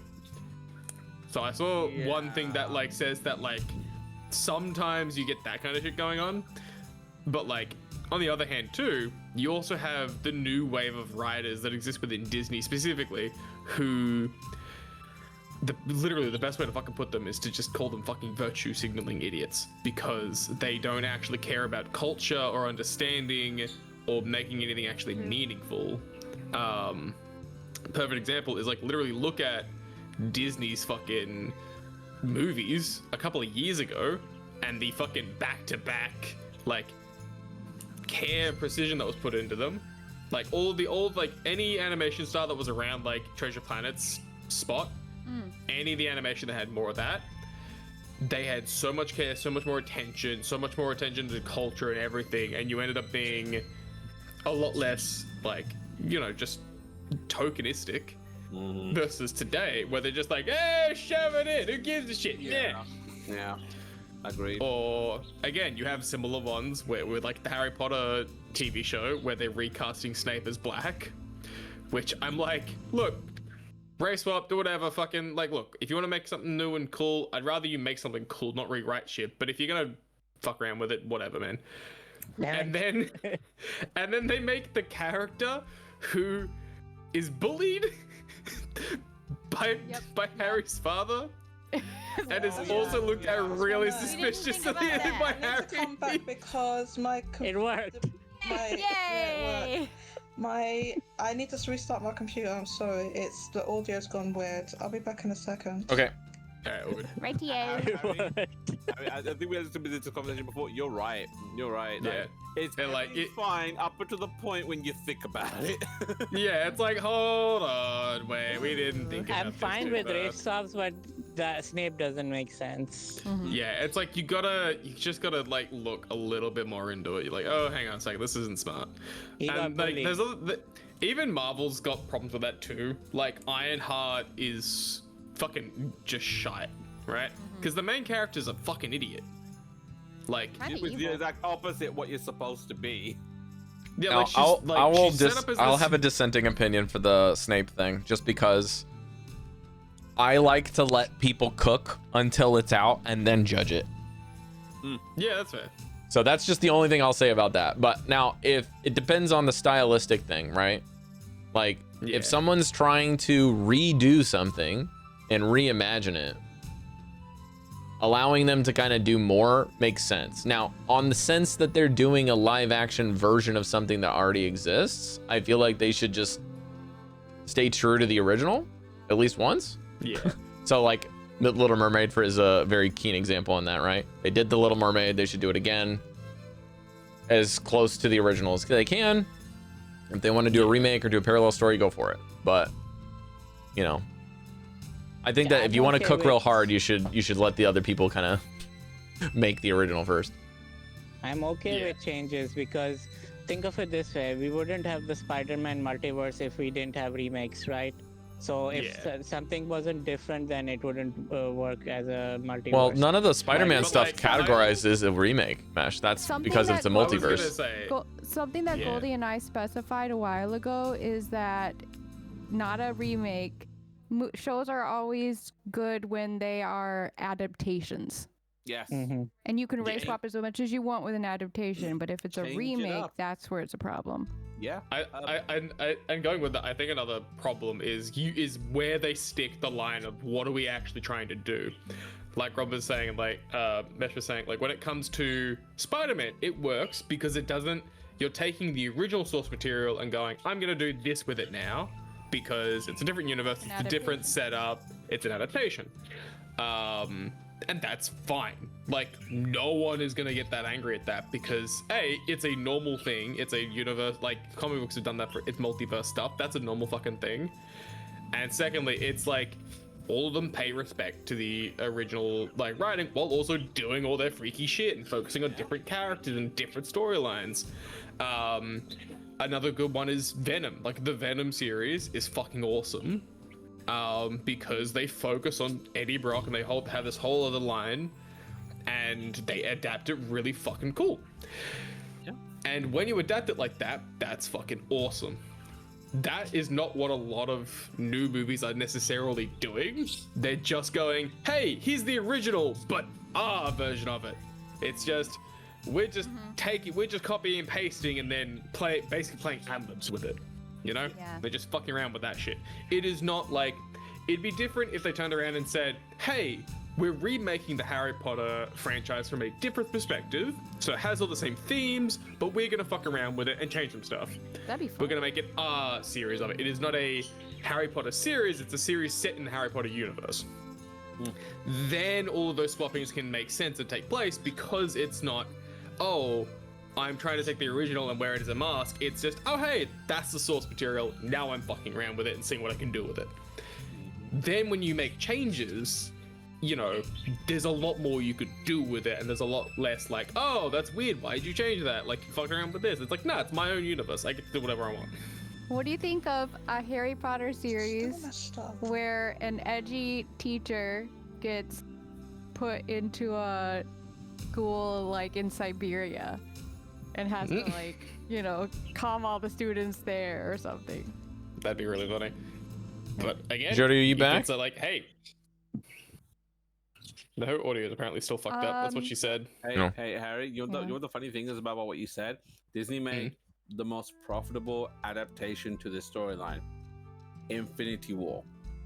That has very little to do with the original story. It is a pure adaptation, and you make I can hear you. bank on that. Yeah. Oh, I will say, completely messed up. Sounds fine to me. None of you are hearing like crackling interference and stuff like that A now. little bit, but not much. Everything sounds fine. have you checked it? Crackling usually. Hear it. That means your Crackling is mic is usually probably not the- connected correctly. Yeah, Did you crackling put a is fork in usually the hardware microwave? issues. Not the mic, but maybe the headphones.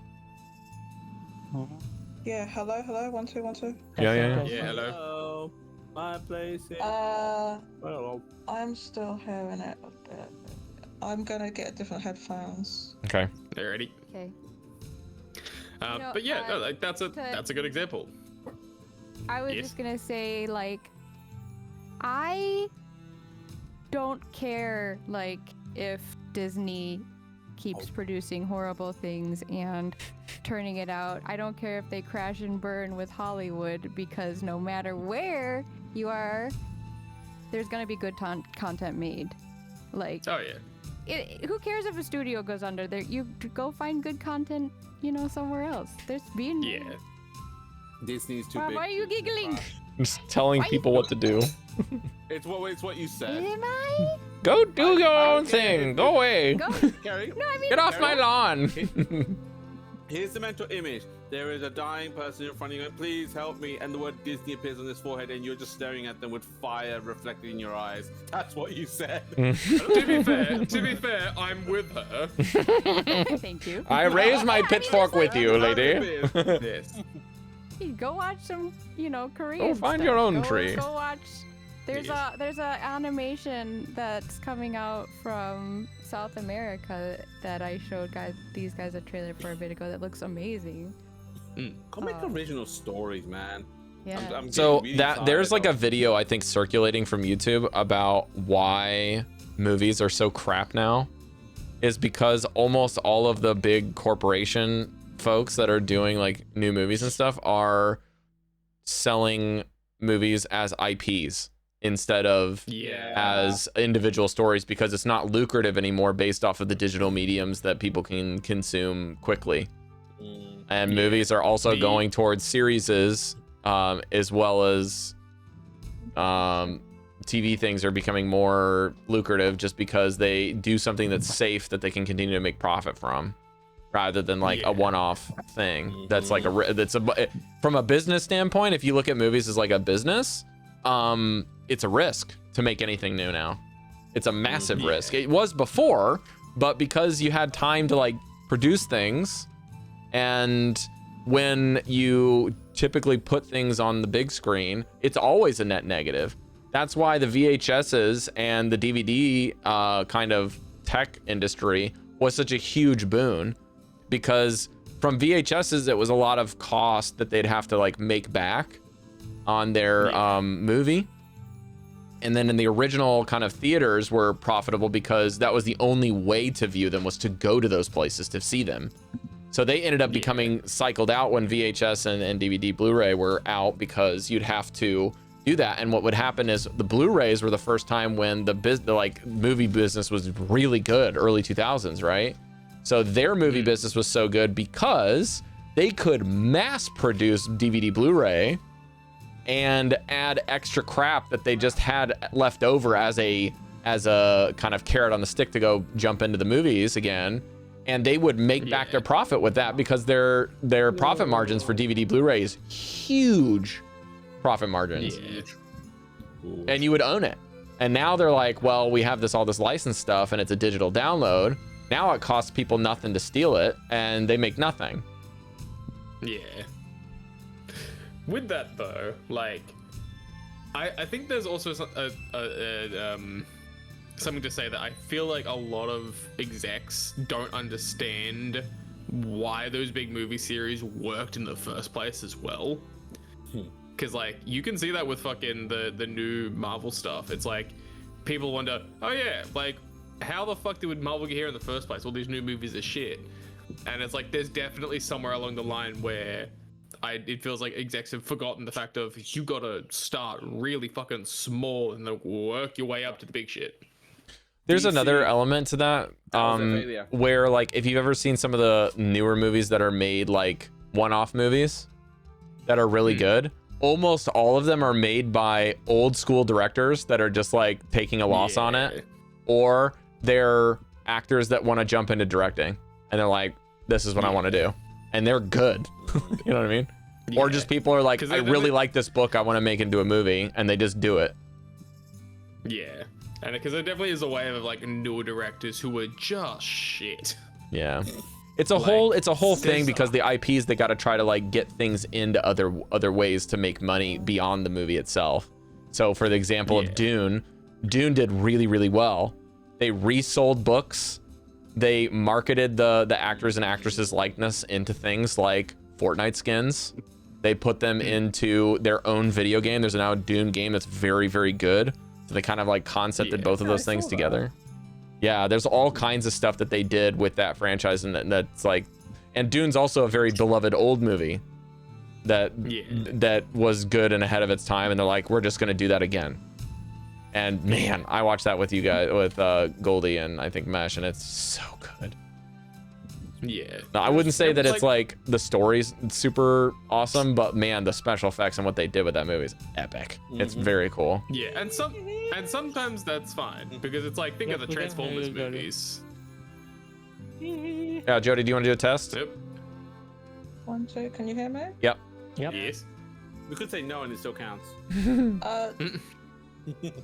I completely changed my headphones, but this gonna say, everyone talk again. Again? Testing 1, 2. Hello Talk. there. Hello there. Talk again. Okay, I think it's fine. I think it's fine now. Okay. Are you okay? Are you okay? Are you okay, Jodie? In general, no, I'm not okay. But I have a question. Whack. No, never mind. I'll ask you later. Okay. Okay. Well, okay then. No, because, What a tease. What a tease. I realised that the break's probably finished. And, Yeah. No, it's just about Chrome and how shit it is. But anyway, I'll Rants for later, I guess. Yes. All right. yeah.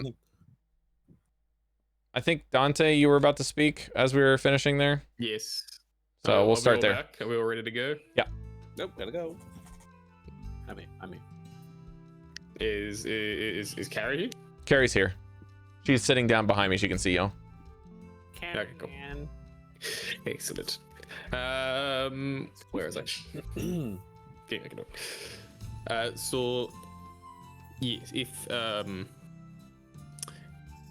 what was I going? We were talking about the officers, and yeah, so if it's the same handwriting, you know, is the idea becomes, is it the same officer making this request several times over the course of a week per se? Which means they could be looped into everything. We can safely at least assume it was this Constable Grill Dobbins. He's He definitely signed off. involved in some way. He signed off. That means he was there when these were written, right? Unless That's Yes. what it means. Unless he's not paying attention at all. That's probably the case. To be fair, there's a lot of holes in the military. It happens. I think it's well worth checking into at least. Definitely. I will also let you guys know that if you get a bunch of info, you can pull Telva in, share info, and then I'll roll a die. And I have a flat modifier for her investigation and insight to assist. Similar to when you guys had Velen in the other campaign, she could roll Arcana because that was what she was good at. Is she in the room right now? Did No. she hear what we were saying? She gave you pure privacy, but you can just say what you said here and then say we tell her, and then we can go from there. Yeah. Then ask her the We've question. sent off to consolidate information, get our story straight, see what is important, see what doesn't feel important, and go from there. Right. That's fair. Okay. Who's next? I sit back down. Okay. So I ran into the other automaton, Nox. He seemed pretty lean and quick. He was talking with a private Mira from Aegis Block. And she seemed very nervous, and I kind of described her a little bit. She pointed out that soldiers were gathering at the inspection. What was it? Inspection line, routine inspection line. So I kind of went there to volunteer to move crates, and ran into something very fishy. There was some crates that didn't have much weight to them, so I checked, and they were all bags of holding and haversacks. Going from ruin the Trebian family. That's all I could gather. I was thinking we could correlate those crates, figure out where they came from and where they're going, if anybody has access to the logs. That would be smart, seeing whether or not they're coming in. Rob, now can I do the check to figure out if I remember where I placed the boxes or where? Yeah, of course. Oh, perfect. 18 on the die. Nice. Plus -1, so 17. Nice. Routine inspection line. Okay.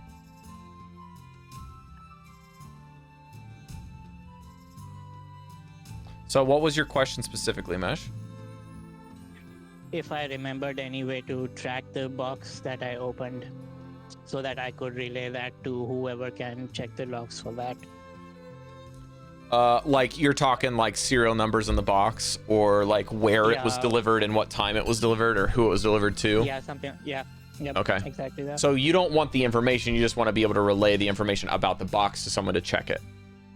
Yeah. Done. Easy. Yeah, you can do that. Okay. I also looked up the one person I was worried about. What is that name again? Inspector Hintrell. Internal affairs, blind, has perfect memory. I described what he looks like. He's an elf, black eye cover, spellbook. You kind of walk past him or her, Caidi. That was the person you were talking to? Oh, you walked past her running out of the officers hall. Yeah, I would potentially avoid them because anybody with blind, anybody who's blind has a better chance of picking up any deception. So try to not be too involved with them unless you're very confident with your stories. Sorry, I just had a thought, because you got such a low roll on that perception when you ran past that person. It's just the response is, oh, that's who that was? I thought that was a hobo. Well, Oh, hang on. Wait, question. Caidi, what the fuck are you doing in an officer's tent? Officer's tent? Well, whatever. What was it again? Briefing hall. The briefing hall. To be honest with you, when I saw all of you running around, I was kind of unsure where to go, so I just talked to a person I thought was important and led myself there. Okay.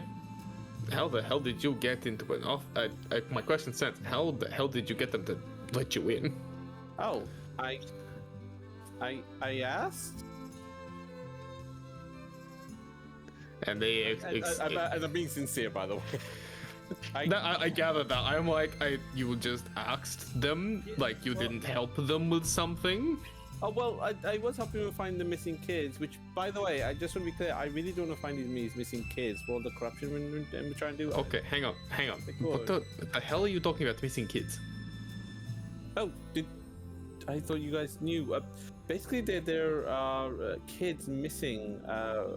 Time period is a bit unsure. It could be from the last couple of days, could be even longer. And the last known kid apparently was possibly the last in the carnival. It was holding up some kind of plushie. That dog plushie. I was helping. It was a dog? The race guy with it. That was a bear. Honestly speaking, as soon as I heard eavesdropped Gray Sky talking about that, I just wanted to help. So I kind of tagged along, and kind of feels like this is the corruption thing we're looking for. I'll be honest though, I really am looking for those kids over the corruption stuff. I don't like the idea that there are kids missing for any reason whatsoever. No, I don't like that either. But what's the timeline of these kids disappearing? Well, that's up in the air right now. I didn't really get a chance to ask. I was so enthralled with all the books and everything. Did she say if it's been going on for a while, or is it recent? It seems to be a bit of both. Honestly, I should have asked that question. I didn't really get a chance. This still might be a line to go down. Even if it doesn't necessarily line up with corruption, remember, our job is to try and seek out anything we can get. Figure out what the fuck was going on at that carnival, or at the Peddler's Row. And look, if we find the fucking hidden ring where kids are going missing, that's also useful. Whether or not they're entwined. Can you get one of these dog plushie things? Oh, they're in the carnival, and I tried to describe how the dog is, because we do you remember when we walked past the carnival and I tried to describe how the actual dog looks like, and then I remember apparently there was a box sent to the give me a sec to find the location.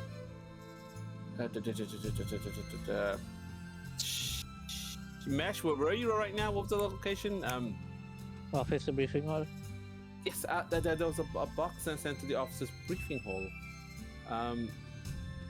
I was kind of going to head there, but turns out we just went to the not officer briefing hall. Sorry, no, the leisure's office.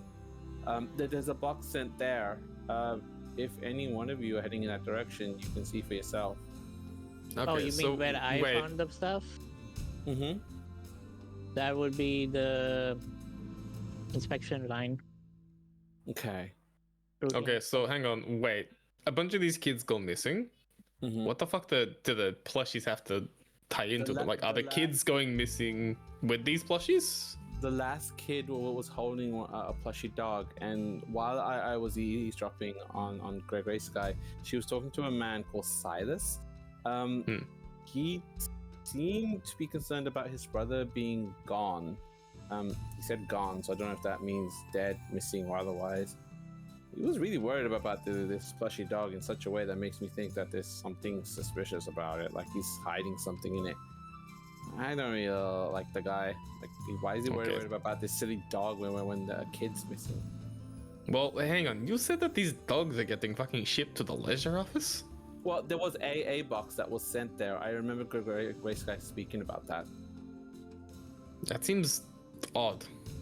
It is. Like, I can't tell how that fits into anything, but why the fuck would you send a box to the military? Even if someone was investigating them. Is there something magical about these things?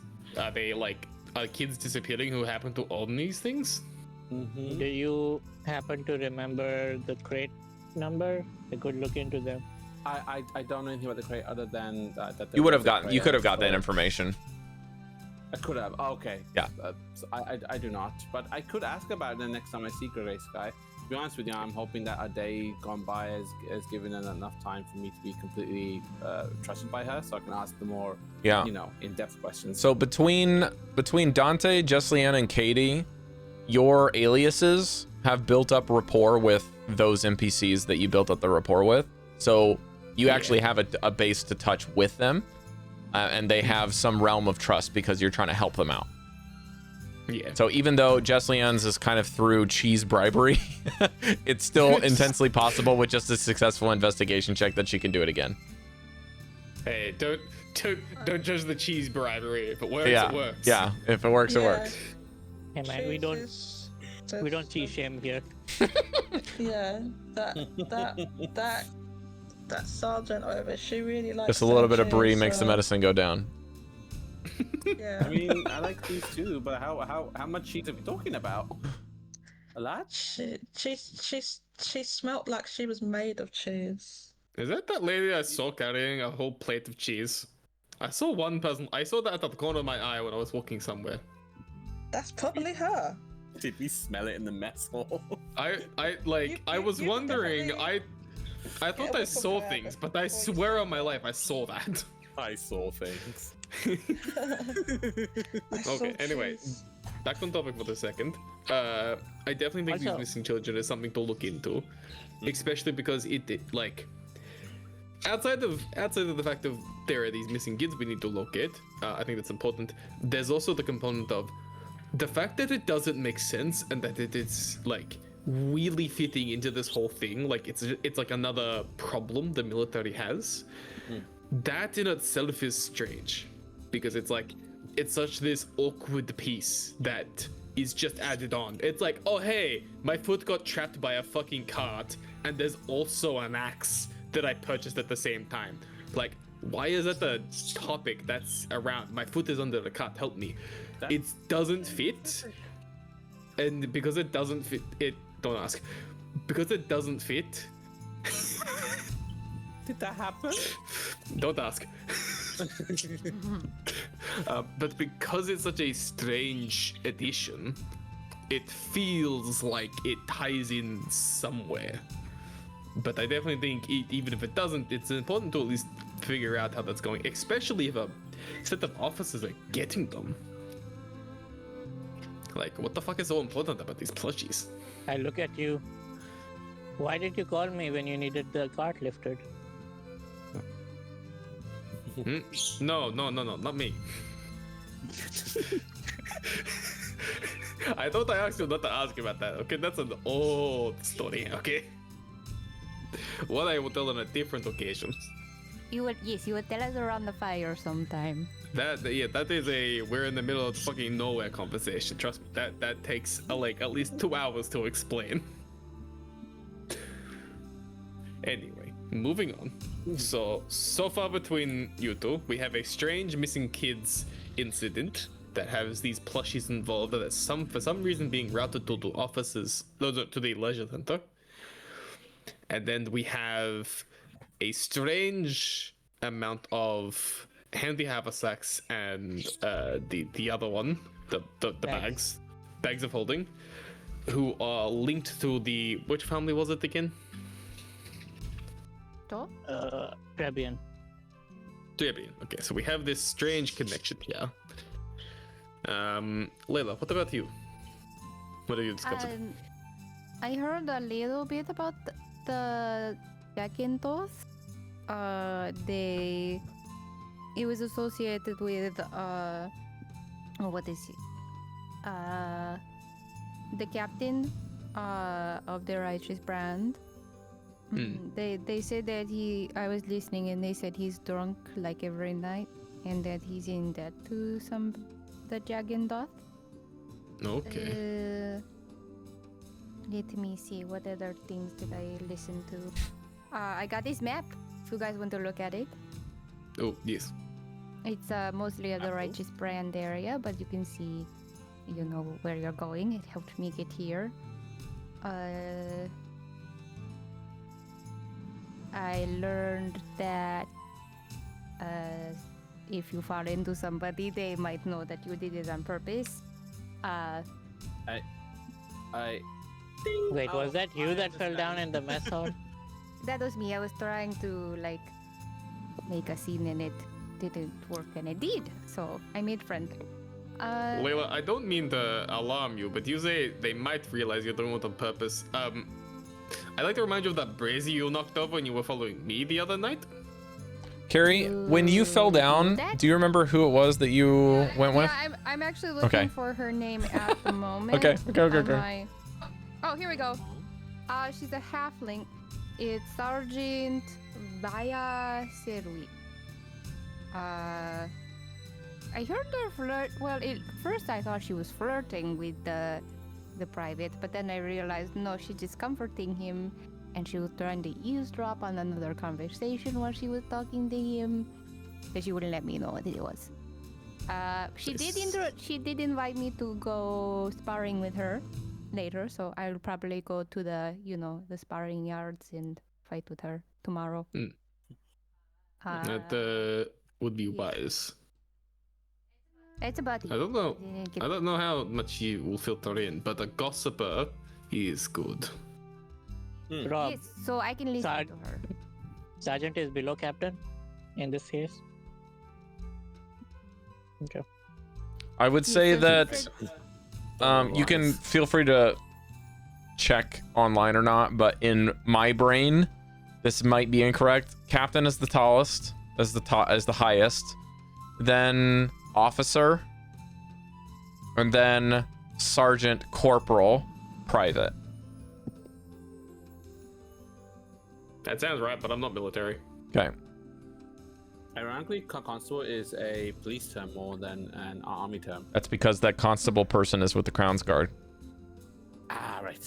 You are. Of course. Yes, so tomorrow I plan to go to the training ground and spar with her. I also want to look for the Torg and the arms dealer. And yeah, that's about Yeah. it. I might join you in the sparring. Oh yeah, that would be I'm really nice. enjoying you. Okay. Jesliann, what about you? Ladies officer, I am. There's mainly one person in charge, and her name is Vika Bush. Is that right? Vika Bush Spanner. And sorry, Rob, could you turn that music down just a tad? Yeah. It's a bit loud. And while she was out, I happened to see some of the paperwork she's working on, and there are very large, notable discrepancies and evidence of forgery. And this discrepancy is concerning shipments from Shady Creek, and a lot of them have gone missing, and it involves well, I said missing, quote unquote, right? It involves the Incankoth family, and they are perhaps giving some payments of money in exchange for some of this goods coming through the Crown's Guards, because this stuff is well, it seems like there's seems to be evidence that Vika is maybe receiving more money. There was some money that was there on the desk. I mean, all this wasn't very. I might add, it wasn't very well hidden. There's her desk even has a glass panel on it where you could see a lot of this stuff. So she's pretty confident, even with me as as a assisting clerk, that she's not going to get caught or reprimanded for this. It seems. She's Sloppy. Did she mention if she has many assistants? No, there's no one else there working there at the moment. That's why they needed me. And, So, do you know when the last time someone else was working there? That I do not know. I don't know if there was Okay. anyone else working with her. She never mentioned such a thing. Jesliann, you But remember actually, that there was dust on the desk of the other assistant that you were replacing. Oh right, yes, there was. Yeah, it seems he's probably been on quite some. Well, I think she's forging letters. There's a letter that was in the midst of being forged. That wasn't an audit. That was unsigned. That's what she was forging into the ledger. Right. So I think And yeah. any of these forgeries, what do they pertain to? So it pertains to I'm not 100% sure, but it seems to pertain to these shipments that are coming in via the Crown's Guard, and then the shipments going missing. I wasn't sure about what the forgery, because it wasn't finished. You see, it was there was key information missing, so it wasn't signed, for example. So I see. don't actually quite know. Since you have access to those kinds of records, you could follow my trail, and I point out the references for the crates with the bags. So is your crate, because the ones that I saw that are missing are from the past week, and it's all Shady Creek stuff that was missing. Is that what yours is about? I don't know. I was just moving crates, and I know that these are fishy crates that were getting sent to or to from, and Rob and DM can fill in if you need the details. They'll be sent from where to where? Well, by whom to whom? Rob? How much can I tell her about what I know about the You crates? can just basically give her the information about the crates so that she can look it up in the ledger office. Yeah, so I'll give you these reference numbers, and you can look up what little I know. Okay, I shall do that. Figure out. There's a small thing that I just realized I've been doing that's wrong. I've been calling it the Trebian family, but it's Trebane. B-A-I-N, not B-I-A-N. I've been dyslexic on the I-A. It's an A-I, so it's Trebane. It's the Trebuchet family. Yeah. It's Joey. Joey Tribbiani. Tribbiani. I thought you were making a joke about he mispronounced something. Okay. Yeah, the only other thing of note really was that the Vicar has she had a forgery kit there on her desk, as well as this letter, and there was a logo, which I think was logo. Yeah, so it was I think it was the seal or the badge of the Jarkentorf family that was written in as they are the ones that are sending the packages. These packages are coming into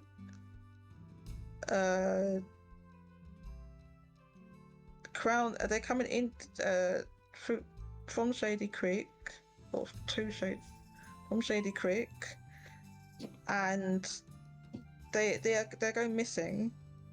They're unaccounted for. Basically, they're invisible packages because there's no records. There's no complete records of them. The records are incomplete. Okay, so I can already see something forming here. Whether or not it's connected is different story. We have like 5 different angles, and none of them connect. Well, it doesn't matter that it's not that they don't connect. It's that we might not know how they connect. None of them connect yet. But we're not connected.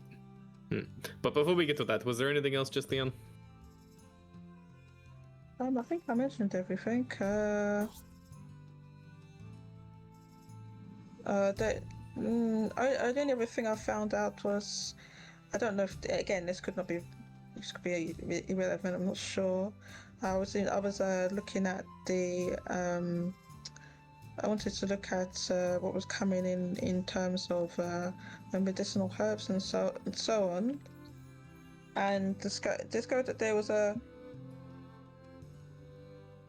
some Dolit fruit had come in from Saltwater Bay, and if a refund was issued, money was lost.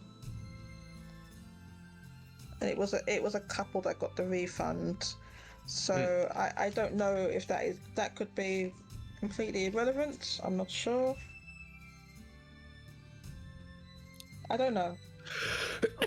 Oh God, Bless you. Bless you. there you go. Bless be your wonderful heart. Hard to say. Well, here's my end of the spectrum. I haven't collected a whole lot of information. I spent so far the first day integrating myself into the legend sphere.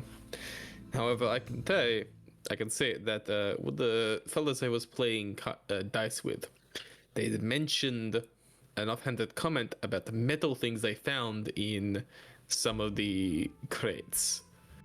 And by the description, it sounded awfully similar to those metal things you guys keep finding.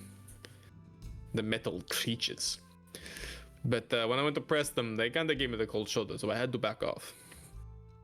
But I'm getting close with them. After that, I sparred with a... Let me go find his name. Brookie? Yes, Brookie. That was his name. Bookie. Who decided to fight me in hammers. That was his mistake. I'm so happy he said that. But he was a tough fucker. We fought with hammers. Okay. We sparred. For a bet, I won. Very good It's job. his fault. He picked hammers. Not a good move. But he didn't know that, so shush. But as I won, I happened to gain the ire of a couple of veteran. What fucking part were they in?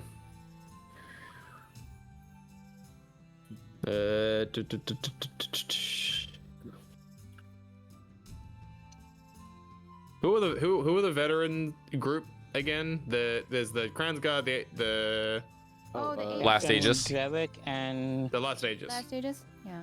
Yes. Nyla Ren. Yeah. I got the ire of a couple of Last Aegis captains. Well, one was Last Aegis, one was Righteous Brand.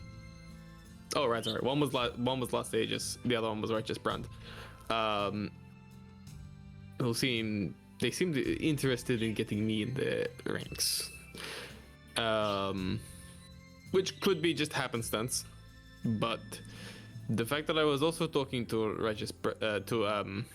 the Last Aegis fellas who told me about the metal things kind of puts me on the track that there might be something there. So, but unfortunately, outside of the metal automata things, I've got nothing else that necessarily connects. But I'm hopefully making a name for myself and hoping that these people will find me, especially if they happen to be connected with this group of individuals. But so far, what we've got is the Incankoth family is somehow involved. That name's come up like 3 times now.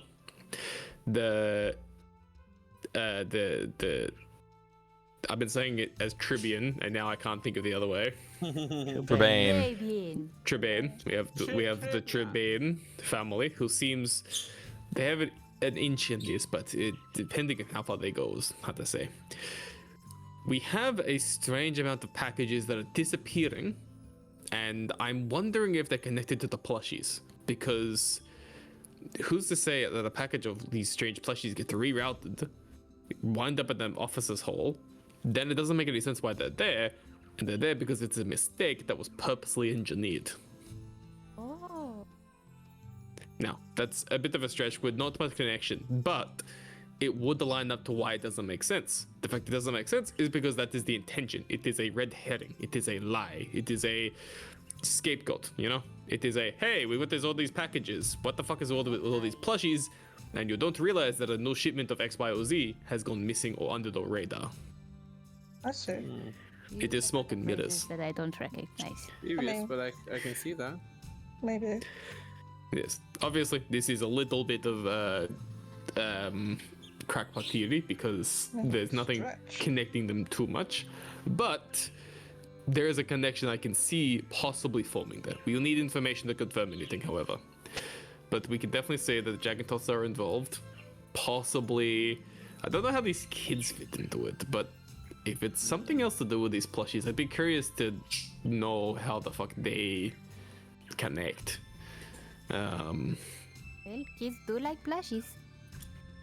Yeah, but why would a bunch of officers get them? You know, like that's the weird part. To give to the Did they story confiscate it from the incident in the market? Maybe, but Caidi, did you say that they were delivered or were they given or confiscated? Well, the actual term was it was sent there, so we don't know like if they were meant on purpose or not. Well, I shouldn't say that. Of course, it wasn't meant on purpose. But we could very much say that aside from that, it was delivered. It is very easy to hide small things inside of plushies. So I was thinking that too, and there could be something magical to do with them. But again, if you can get me some way to find the crates where they are, I could check them and see if I can confiscate a few so we can investigate those plushies. we can look at my map to see if it is close to the training yard, and then you can. I know where the at crates them. are, so I can. I just need to know which crate to look for. The crate with the fluff coming out of it. Well, if it squeaks, then it is floof. Rob, what time is it right now in Dinner. in game? You know, if you want, we could probably try and sneak back to the calf. Sorry, not the calf. Mess hall. Mess hall, excuse me. If I see Greg Race Guy, I can just get into conversation about you know, what possibly be the number and oh my god, I forgot my Mesh's character. Shifa. Shifa, if you eavesdrop in, you can get the number and investigate from then. What do you think? I mean, it doesn't have to be right now. As soon as you get it tomorrow, you could just message me on the coin. Okay. And with that too, we want to be careful where we're sneaking into. Don't want to make, again, we have to seed ourselves into it. Well, it's the mess hall, so that's why I thought it'd be the best thing for us. No, I know. I'm just saying, be mindful of like, work this slowly. Okay. We don't want to make too much of a. We don't want to become infamous, at least in any ways of pissing off the higher ups. We want to slip in either undetected or special interest, like we've already done. Okay, that's fair. At least not unless you're going to be confident in sneaking around and not getting caught. Don't want anyone having to run laps over the city and waste time. But if we ran laps, we would be able to look at the area and the city. So it might be good. When we're trying to snuff out... Maybe, but I feel like that'd be better if we were patrolling certain areas. If we're in trouble like that and someone's like, hey, they're sneaking around, we know that they are somehow connected with the lady who forges everything. We know that there's some sort of officer currently putting a bunch of requests for leave in and giving it to this Ivan person, whether or not it is an alias, whether or not it's just a lie. Hell, it could also just even be a message to one of the other captains. You said that was that one that had the gambling issue, you know? What if it's a code to meet up, you know? If you see that the shift is changed with an Ivan Moonsicle, you show up somewhere at a different time, you know, when the shift is free. So many things we could do with that. But do you remember when the next shift change was that we could maybe scout out? Do you? Even just finding out when the next one is would be good. If there's any pattern at all, if it's the pattern is intermittent, if it's every couple of days, if it just happens to be a specific time, or if it's, you know, just random, it's the pattern is it's when it needs to be made.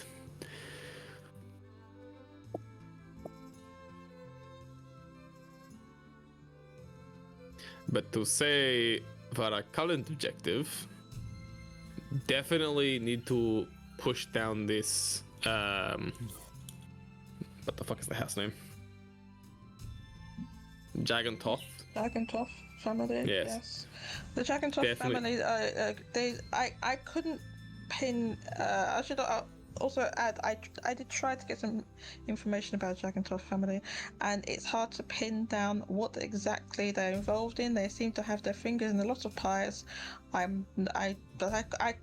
honestly could not get a lead, a distinct lead. I'm going to try to investigate that a bit further. Apparently, I may be able to get some information at the quartermaster's alley. But yeah, I don't know. I don't know the extent of what they're involved in at all. Yeah. Okay. And I think definitely for you, Jesliann, following your forgery trail, maybe we look into, what things specifically have been changed in terms of what were they changed to, the frequency of them, if there's any pattern within them, anything that strikes of suspicious of, again, some sort of pattern, whether or not there's a large... Yeah, all of it was suspicious, to be honest with you. Of course, when I say suspicious in that context, I'm talking about, you look at it and you go, hey, this same size shipment that's always the same, or hey, it's always coming from this one location, or hey, it's always like pertaining to this specific type. Like if it's like, oh hey, it's always replaced with old bed sheets or something as like the thing that's been like rerouted or whatever, right? Like if there's something that's always like, hey, this is always the same thing, that kind of thing. I'll try my best to find that out. The only consistent thing I know so far is that it seems to be coming from Shady Creek. I think they've got a lot of the hens in this pie. Yeah, so I'll look into this further and see what I can find. Good, thank you, and good job for getting into this. I would say another thing to be wary of is this forger, whether or not she's intelligent enough that she doesn't have to give a shit, or that she has been alone for so long that she doesn't think that she needs to give a shit. Because I mean, like, look, who wants to do paperwork? It's true, but I would wager the former. I think she probably thinks she's untouchable. She didn't. She knew I was coming today. She knew she had a assistant being sent, but she didn't really. I don't think she made an effort to hide anything, because I think she thinks I would not be able to do. And it's honestly, there's some truth to that. I'm a new recruit. She's a veteran sergeant. I think she was a sergeant. Was it sergeant? I don't know if I'd be believed above her. To be honest, in fact, I'm certain I wouldn't. And honestly, that's fine. If you're not going to be believed above her, it opens the door for her to be sloppy with it. She might let a few things go, or like she did today, leave a bunch of equipment out, not thinking, or expecting to not care if you brought it up, because it's like, oh hey, even if you brought it up, what if there's an officer who is currently in debt who would just look at it and go, nope, struck it from the record, and then you're thrown under the bus to protect this forger. Yeah, there's a lot of lines it can go, but you can definitely play up the there's not much you can do, because she doesn't need to know what the fuck we're doing, and we don't need to get too close into it either. Sure, it's how much I can look. I mean, it's one thing to leave it out, but if she knows I'm actively looking into it, it's another thing. So I need to be careful. Of course, but still, you did good getting in there in the first place. That is a big piece of the puzzle, and if you ask me, I reckon that she's going to play some sort of large piece of this whole thing. The fact alone that she's the only one who has access to these things, other than you now, she's been the only person in here for a long while. That's opened the door to corruption of all sorts. And third is, again, like, who the fuck wants to do paperwork? Not many people want to do paperwork, especially in the military. They're very happy to just go, nope, you do it and fuck off. Like, well, no, I think the number of people volunteering for it was very low, so I think that's why I automatically was able to get in there. Exactly. Of course, there was the help from Telva as well, but Yes, but it is Like, not many people to do. That's basically going to be an unchecked, like, source, especially if she has no oversight. If there's no officers there, if she is like the person operating this, she has almost free reign, especially if there's someone in the officer's wing who can also back her up if things go wrong. She doesn't need to give a shit because she's got a safeguard in there to cover it up if something happens. Yeah. But I definitely think this is a really good inkling to follow down. I also definitely think that while I don't understand how these kids are going to be involved, it is important that we look into it, especially if it pertains to this whole debacle. So I definitely think following down that track is a morally good thing, but also may end up linking back in, especially if this group is somehow intertwined with whatever the fuck is going on with these children. You know, if they're smuggling fucking creatures across the border and coming all the way up to town, who's to say that they're not also kidnapping kids?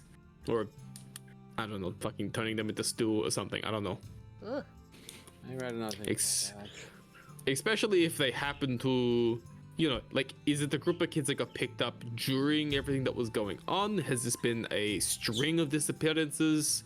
If there's any connection to these plushies, where if they have one of these plushies, there's a higher likelihood of them going missing. All of those questions that could filter into this whole thing.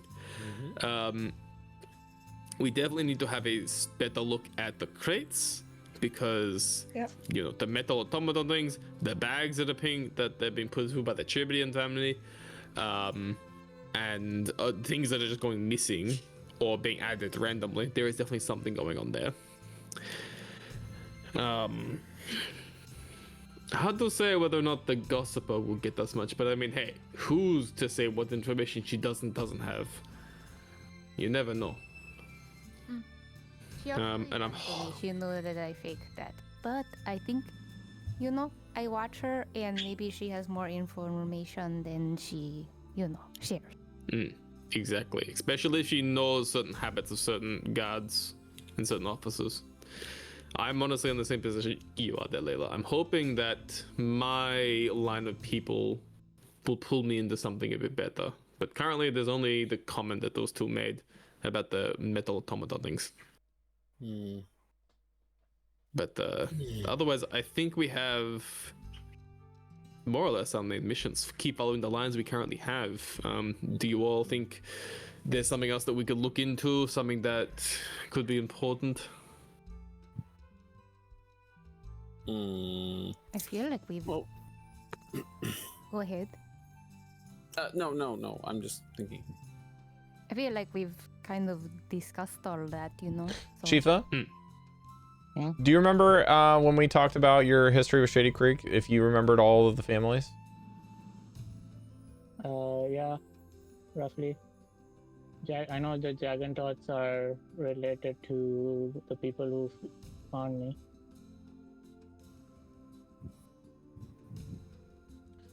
You notice, I'll just give this to you because your background, that you've been finding information about 3 families, but there are 4.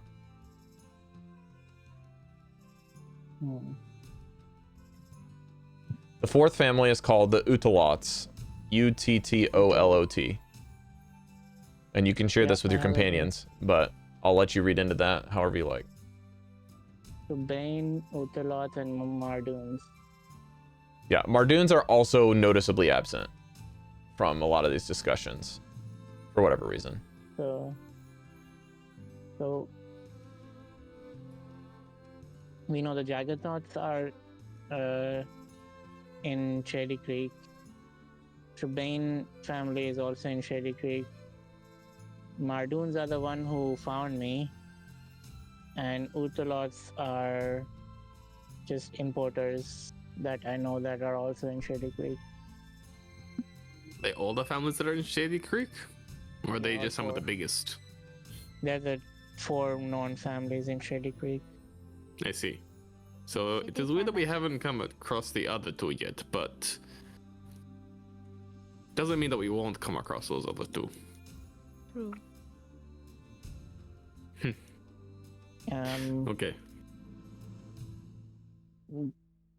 the other thing I have here is, so the Mardoon import stuff from Zorhas, and then the Utalots import stuff from the Empire.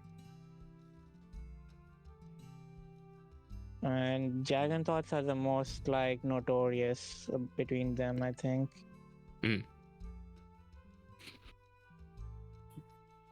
Okay, so we have big ass crime family involved with military, whose crates are being donated, also going missing. Smugglers ring somehow put into this middle of it, which would also make sense that they're being transported through the military. And then we have this strange missing children incident happening. Dante, I would say that your background, you do remember hearing the Mardoon family, now that Shifa says that a couple of times. You remember seeing that name on paperwork or overhearing that name a lot when you're in your background. Okay.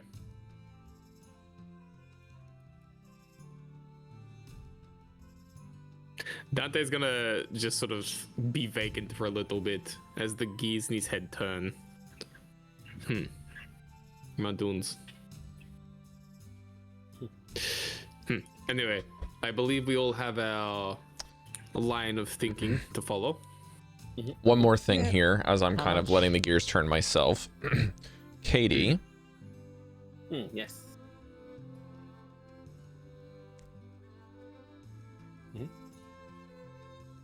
You remember a long time ago that I believe your father was on some sort of business trip, and I'll say that like this is when you were uncovering some of that information that kind of led you away from home. You saw some of that was kind of, there was some trips over to Shady Creek Run, and there was a lot of trips over to Ice Haven, and there was like just the memory of when Shifa mentions the Udalot family in particular. You remember, you're like, there was like a big fee your dad had to pay to them for something, and it looked really weird.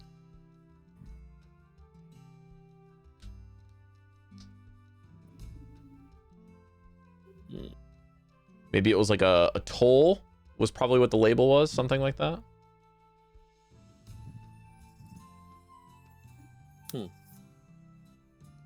But the Udalot family sounds familiar, but this is the first time you're connecting the dots that this is from Shady Creek now. And that it's kind of like recurring, that name again, because Shifa mentioned it. I think I'll keep that to myself because it's not quite information that I have pieced together yet. So I won't say that out loud. I'm just like thinking.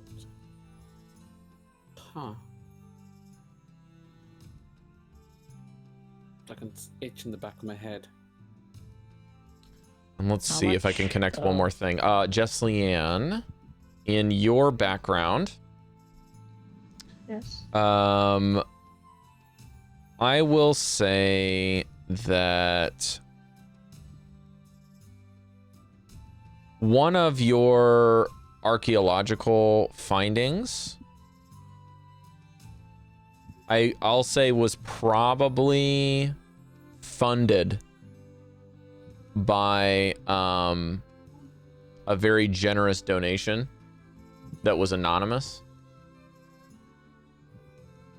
And you just remember that once you finished that, let's say, archaeological find, that everything was, the paperwork was sent up there to Shady Creek, but you don't know family associations at all. You just know that there was a generous donation up there.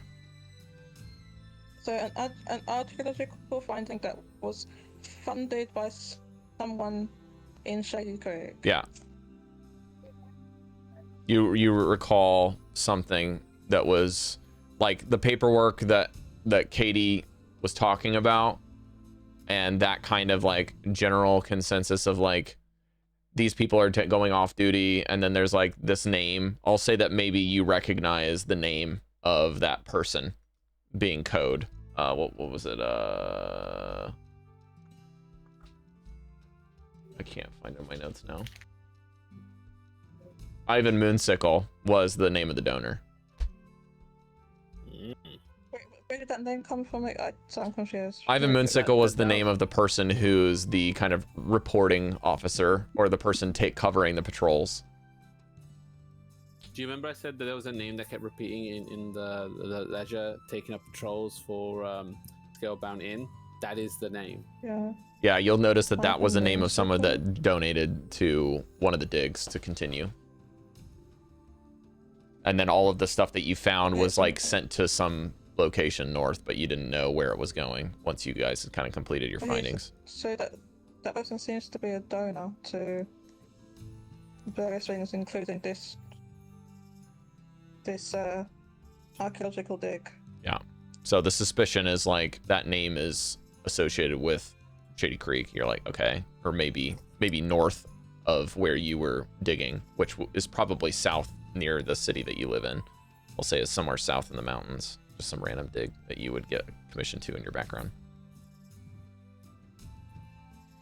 Because you're like a, you're looking for, you're like kind of like a relic hunter. Yeah.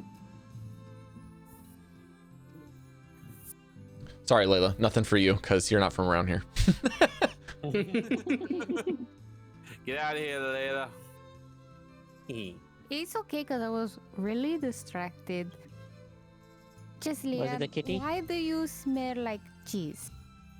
I was going to ask the same thing. The door pops open and Telma's like, you guys smell cheese still? I can't get rid of that smell. I point to Jesliann, no context. had a culinary adventure misadventure. It went a bit wrong. I was trying to placate one of the officers with a dish of cheese, which that person is pretty partial to. It worked a little. We'll say that the dish itself didn't go that well. And also, I there's a small cantrip I used to make a intense cheesy smells. That's probably the fumes that you're smelling. It's cheesy. Oh, sorry. I just had a thought. How funny would it be if you added a saved presentation that if you rolled nat 1, whatever effect you use stays with you for the next 24 hours? Yeah, I don't know why you're still smelling it. It should have been gone by now. That's a bath. So, how much are we giving to Delva? I mean, we give everything. Maybe not the cheese story. I don't like telling the cheese story. I can tell. But I mean, look, we're working for it at the moment, and we want to be transparent. We also just want to make sure that when we tell her this information, we can turn around and go, "Hey, we've got these dots. These sort of seem to be connected." I'm wondering if she could give us any information to this Ivan Moonsickle, whether or not it is a alias or whether or not it is a person. I would be curious to see if that is an actual member of the military, or maybe a fake one of the military. Can I make a history check about Ivan Moonsickle from any connected of the families? Yes, Shifa, you may. You can have advantage on this because of your background. A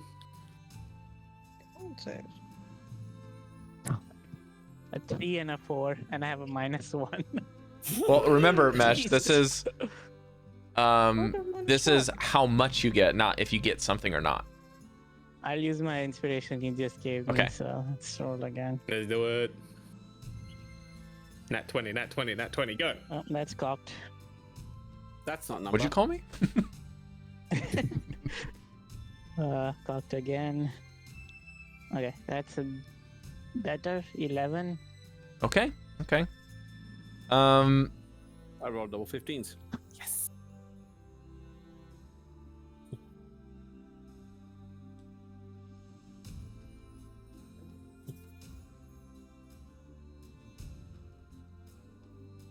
This is a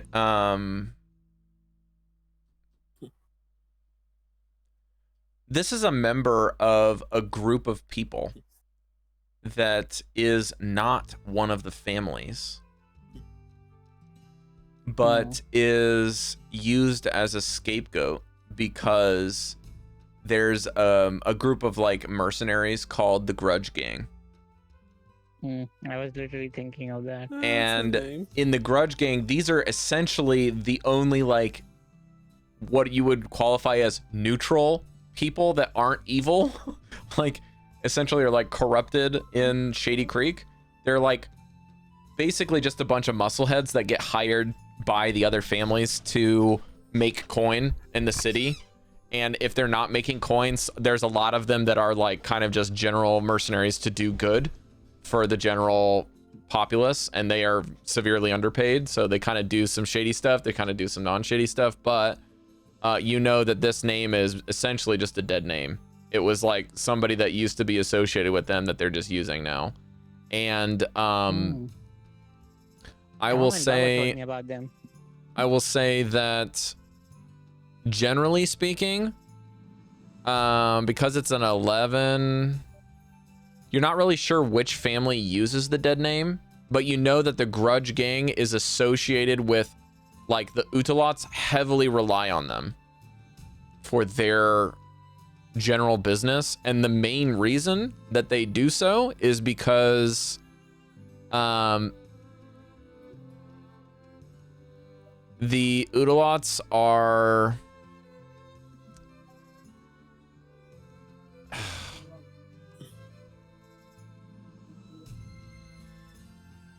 don't get their hands dirty? Huh? Don't get their hands dirty? No, I'm trying to figure out how to phrase this for an 11.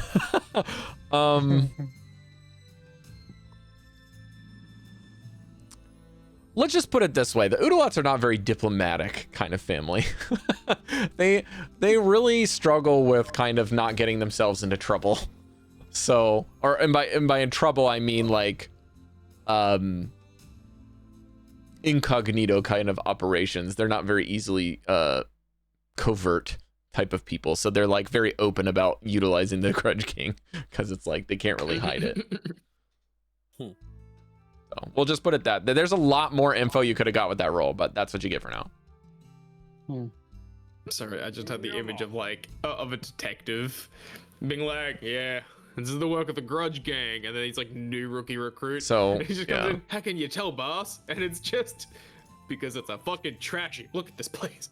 So basically, you know that is associated with the Grudge Gang originally is now a dead name that's being used by one, if not maybe all of the families, could be, as a medium of contact to know that it's associated with Shady Creek, or it could be associated with one of the families. But then you also remember that the Grudge Gang in that name drop was heavily used by Udalot for general muscle. Intentionally vague on purpose because you rolled an 11. So. Okay, so yeah, Baba told me about this name you were mentioning. You know, the guy who helped get me out of Shady Creek? They use that name as a scapegoat for most of the families, and mostly the Utalots are involved in hiring the Grudge Gang. The Ivan Moonsicle. Yes. Okay. Maybe he was an old member, but now it's just a name. I would be curious about the history, but the fact that that name is cropped up, if it's in with Shady Creek and its families, that begs the question of whether or not there's members of these families within the ranks now, or whether or not that's been a name that has been passed to, you know, signify something. Because the fact that it's being used, you know, it's like trying to tell the other members, you know, it's like, oh, hey, if you get a shift change with Ivan Moonsicle, come to this location. Are you guys gonna bring in Telva? Yeah, I believe at this point. Oh, before we bring in Telva, I think it also might be smart to look up Sorry. Oh, sorry, my audio's messing up again. Oh, great. Just before we bring Delver in, Caidi, I think it might be smart to see if any of the names who are swapping with Ivan Moonsicle happen to correlate, whether it's the same couple of people, whether or not that might be a line to go see if that connects anywhere. Rob, could I remember if I saw repeated names in the ledger? I told you, which I told you. Okay. I was going by memory. Yeah. It might be wise to see if any regulars. For the sake of show up. expediency, I think that's all you get there, Caidi. Okay. I wanna this. You can always go back. Yeah. Okay. But otherwise, I don't think there's much else we can discuss about. Oh, meeting up again, same time tomorrow. We'll do a big end of the day, or should we mix it up somewhere? Maybe not do it tomorrow, do it the day after, trying to make sure there's not the pattern that we leave behind. Yeah, let's mix it up and not have a pattern. I think be. Mix it up. Yeah, That's right. that's a very good idea. We should definitely do that. Okay. So let's say that we don't meet up tomorrow, unless someone finds something really fucking juicy. If there's something big that someone finds, then we meet up. But otherwise, we don't do it. And then, otherwise, if you want to pass little messages, we've got the silvers that we can send around.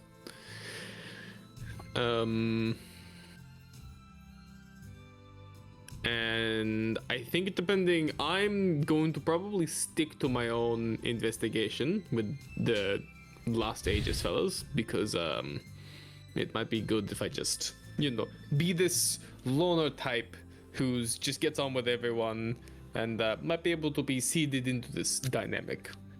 But if you guys want to come up with some sort of system to communicate outside of time, then I'd say do so now. Because especially now that we've sort of entered into the realm, we can start bridging those connections. Mm-hmm.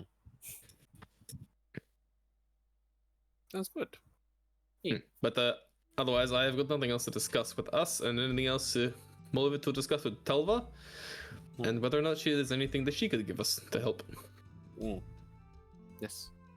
We should definitely bring her in. Someone fetches her. Okay. She comes in, brings a fresh pot of tea and coffee, one in each hand, and then walks back out. She's like, I'll bear back and gives you some more cups. My God, I can't speak. Cups and mugs. And then some desserts, like danishes and pastries and stuff. And then she says, all right, what'd y'all find? And then you tell her. Yeah. Yeah. So far, I see. Okay, so Shady Creek, Trebane tribe, lots of involvement. Interesting, very interesting. Jagantoths as well. Maybe not their MO, but kind of. Maybe they're going into something new. Okay. Well, I'll give you a couple of bits of advice. So Shady Creek has a bad reputation of these families, or basically the families are called the tribes.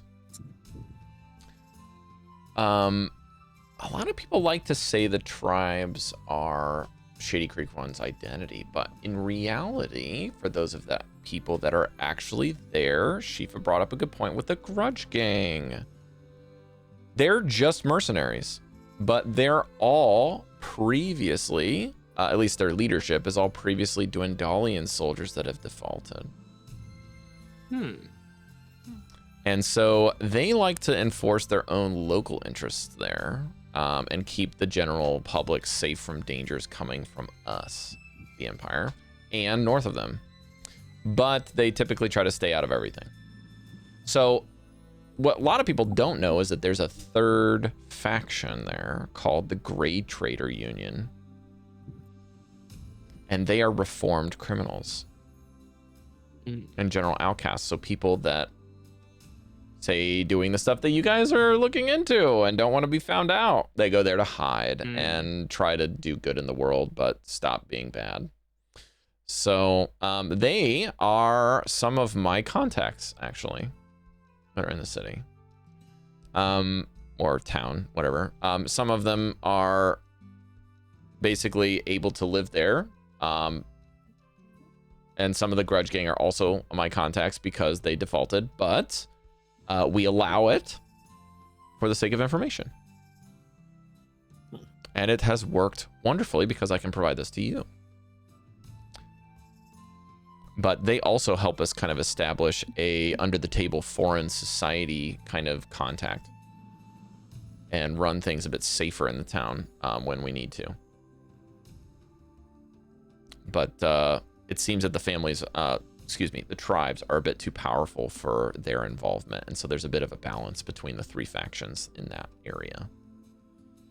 Because the Grey Trader Unit and the Grudge Gang kind of are a bit localized in the city or in the region. But as you can tell with your discussions today, the tribes are a lot more, let's just say their fingers are a bit longer. They can reach farther. They got more money.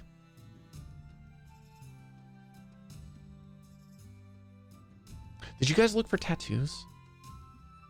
No. Tattoos? No. Okay. Did my guys have tattoos? I remember something about tattoos last week, but I don't know what it was. It's all right. They're probably being hidden anyways. Magic and all that. Oh yeah, there's a group that had a specific tattoo.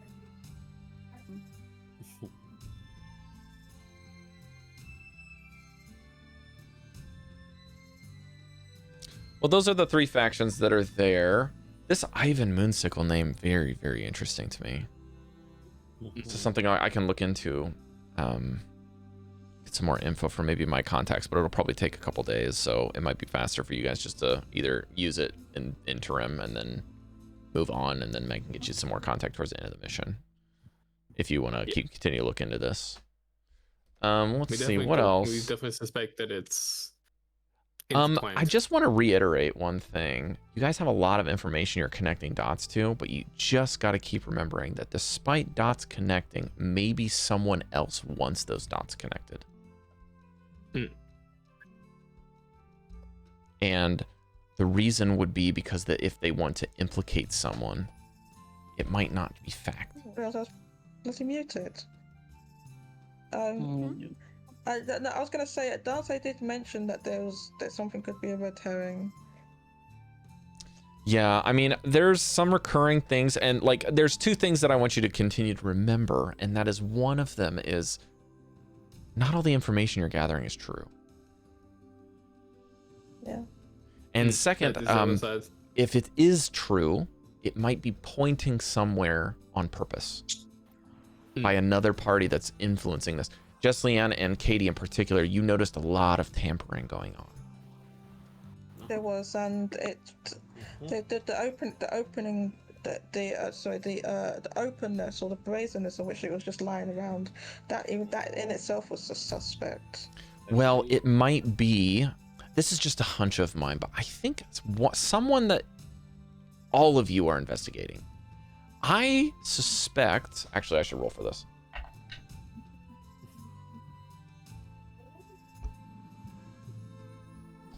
One. DM inspiration, I give it to you.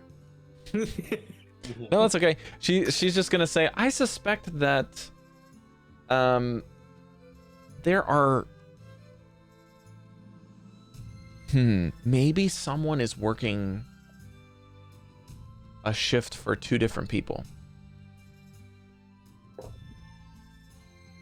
A shift for two different people. So just to hear me out. A lot of this is like, this family does this family does that, right?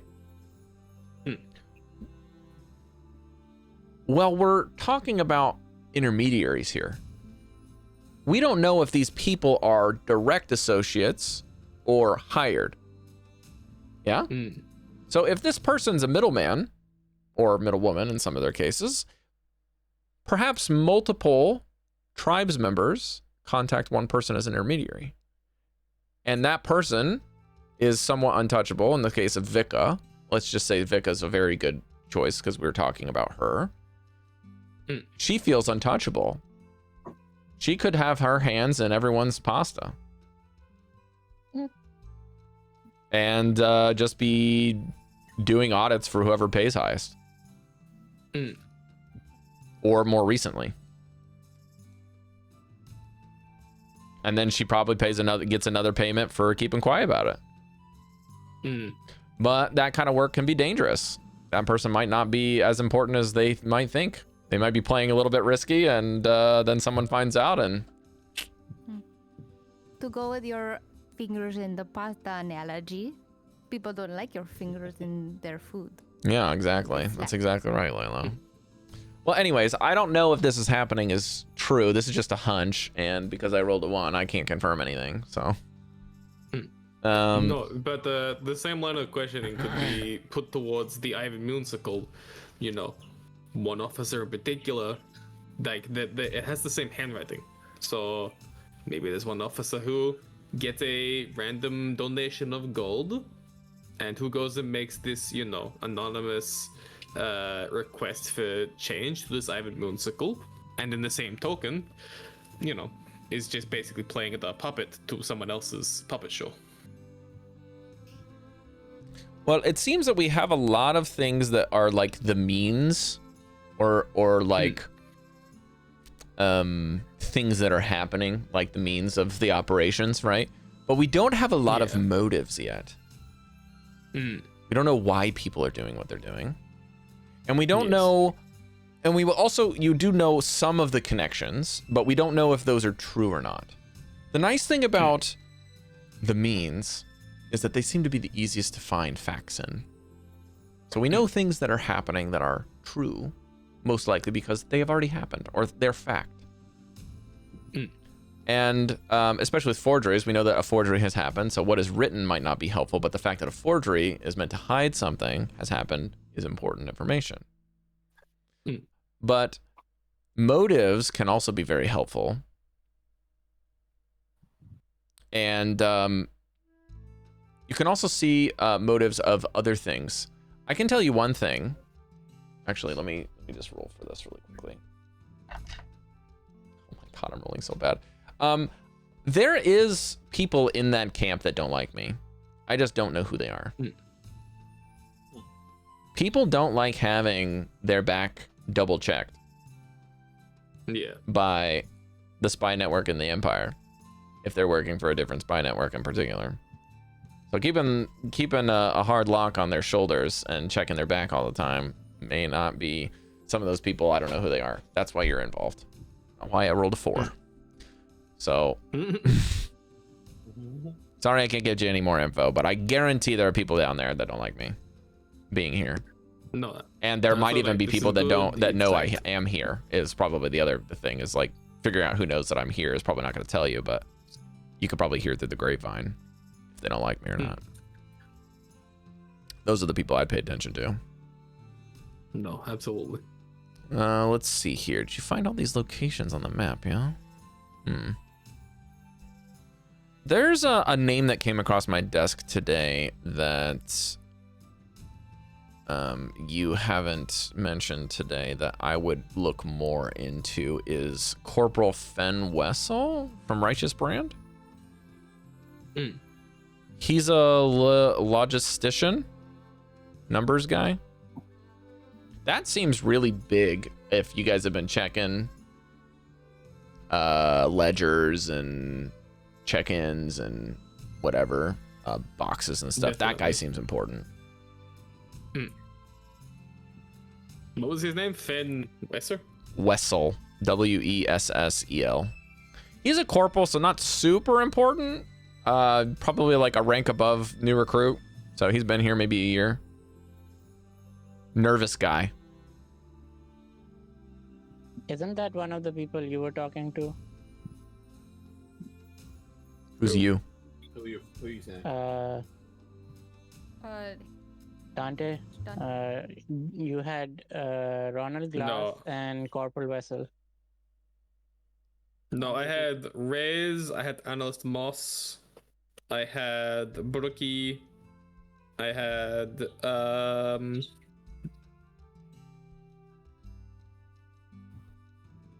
I have Ronald Glass and Corporal Vessel already written down. I've got I think it was you, Shifa. Vrith or Vith, Tiefling, and Drivik. Those are the other ones I know. I haven't had this Wessel.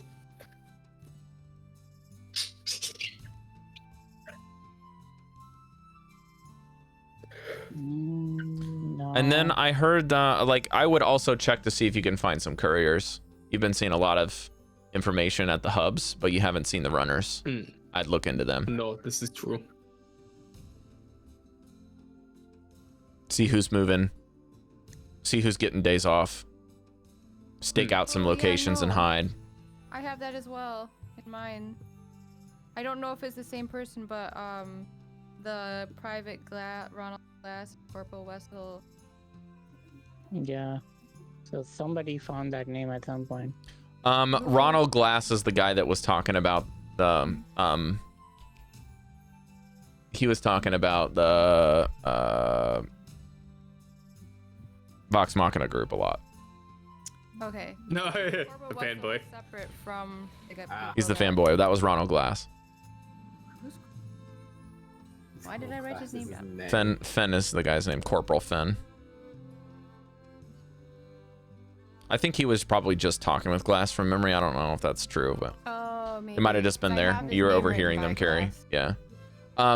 Now, I would like to mention to Layla, Rose, whichever one is your real name. I don't really know, but whatever.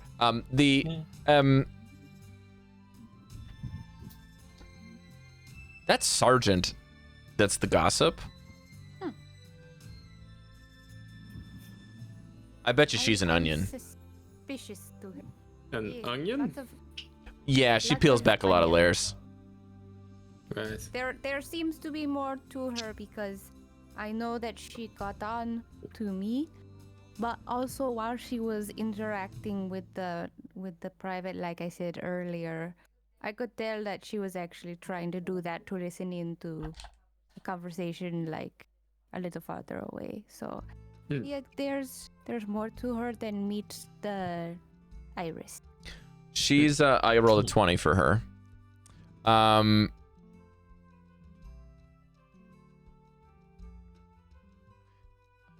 Layla, let me ask you something. When it comes to Tila, or sorry, this is Let's Watch Her. What was her name? The Vea. Yes, Vea. Sergeant Selwick. My records indicate that she's actually a very decorated soldier.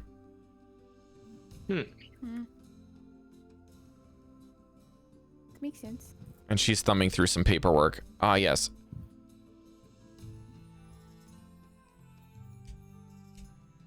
She's been here I would say not here, but she's been with the military a very long time.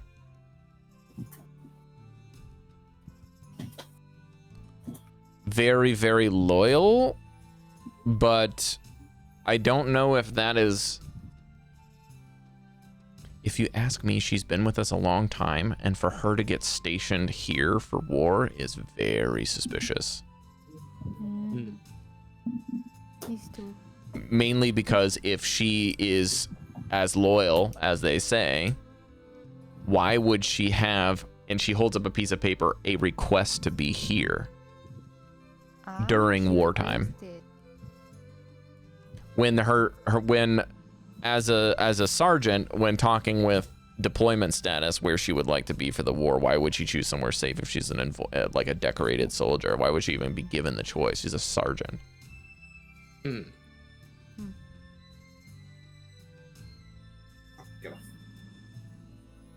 Very odd. Also, the fact that she's a gossip, to me, you know. Well, that's the thing. Like, I know we're saying gossip, but she wasn't giving out information like a gossip. She was listening. It's not a gossip, more like she's trying to get information for herself. Like an information broker, maybe? Yeah. No, Remember, too, a gossip doesn't necessarily mean that they're gonna give out all the information. It just means she has all of it.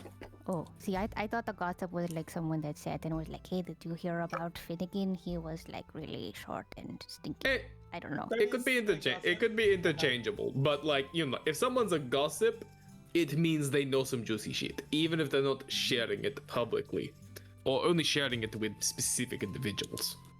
Language is crazy. Agreed. But I am definitely with Telva here. Especially if she's a decorated soldier, randomly stationed here by request, and is a huge gossip gaining information. That is very strange, and you have stumbled upon something very special in that case. Quite literally. Totally. But I will be meeting with her tomorrow. Wait a second. So, I'm looking at this paper. She's from Novgorod. The city you're in. She's from here. Right, so hometown, decorated soldier, with the military for years. We need to investigate her motives. That might be more revealing than what she's doing. If you have any suggestions on questions I should ask her when I spar with her. Also, wait, hang on. Wait, you have a scheduled sparring match with her? Well, sort of. She told me to look for her in the training ground. I see. So I assume that's sparring. I mean, to be fair, I got invited to a similar thing and I fought a dude with a hammer. Well, I could fight her not with a hammer, but... You fought Bookie? What was his role?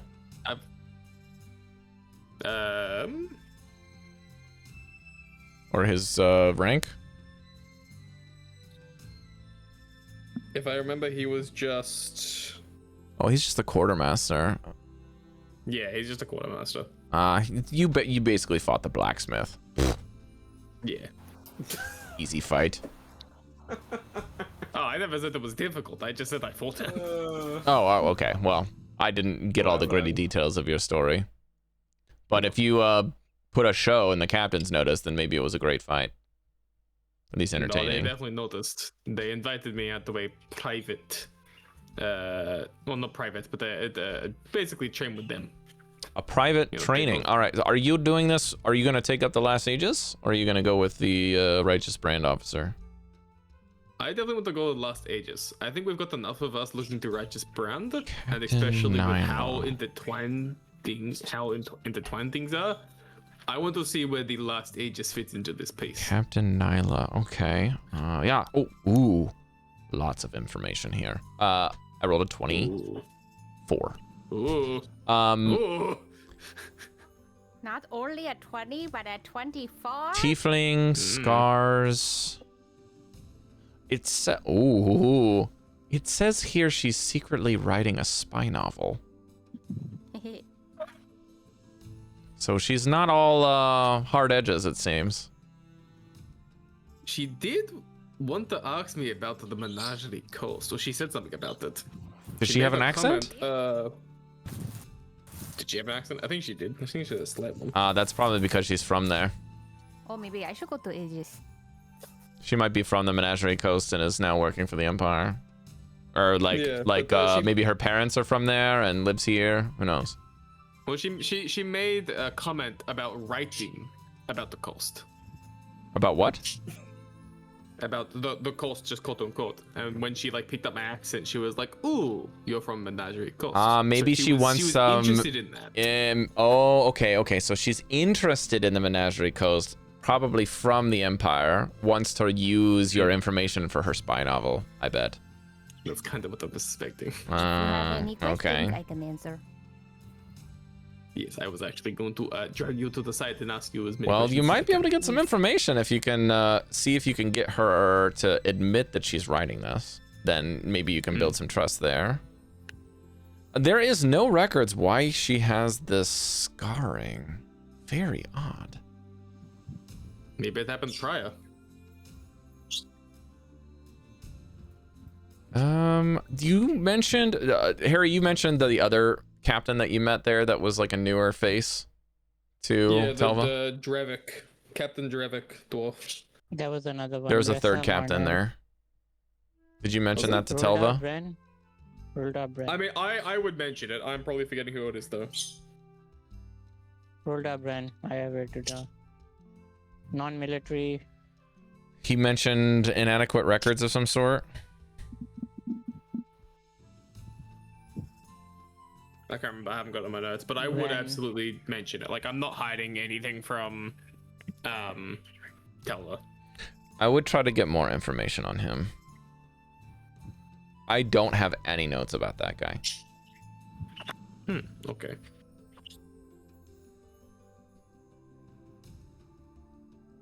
And it says here that picked up the quartermaster. Ah, right. Okay, yes, him. What's his name? Was it Ren? As in R-E-N? Captain Bren. And Bren, okay. 2 N's. Roldar Bren. Or Roldar, yeah.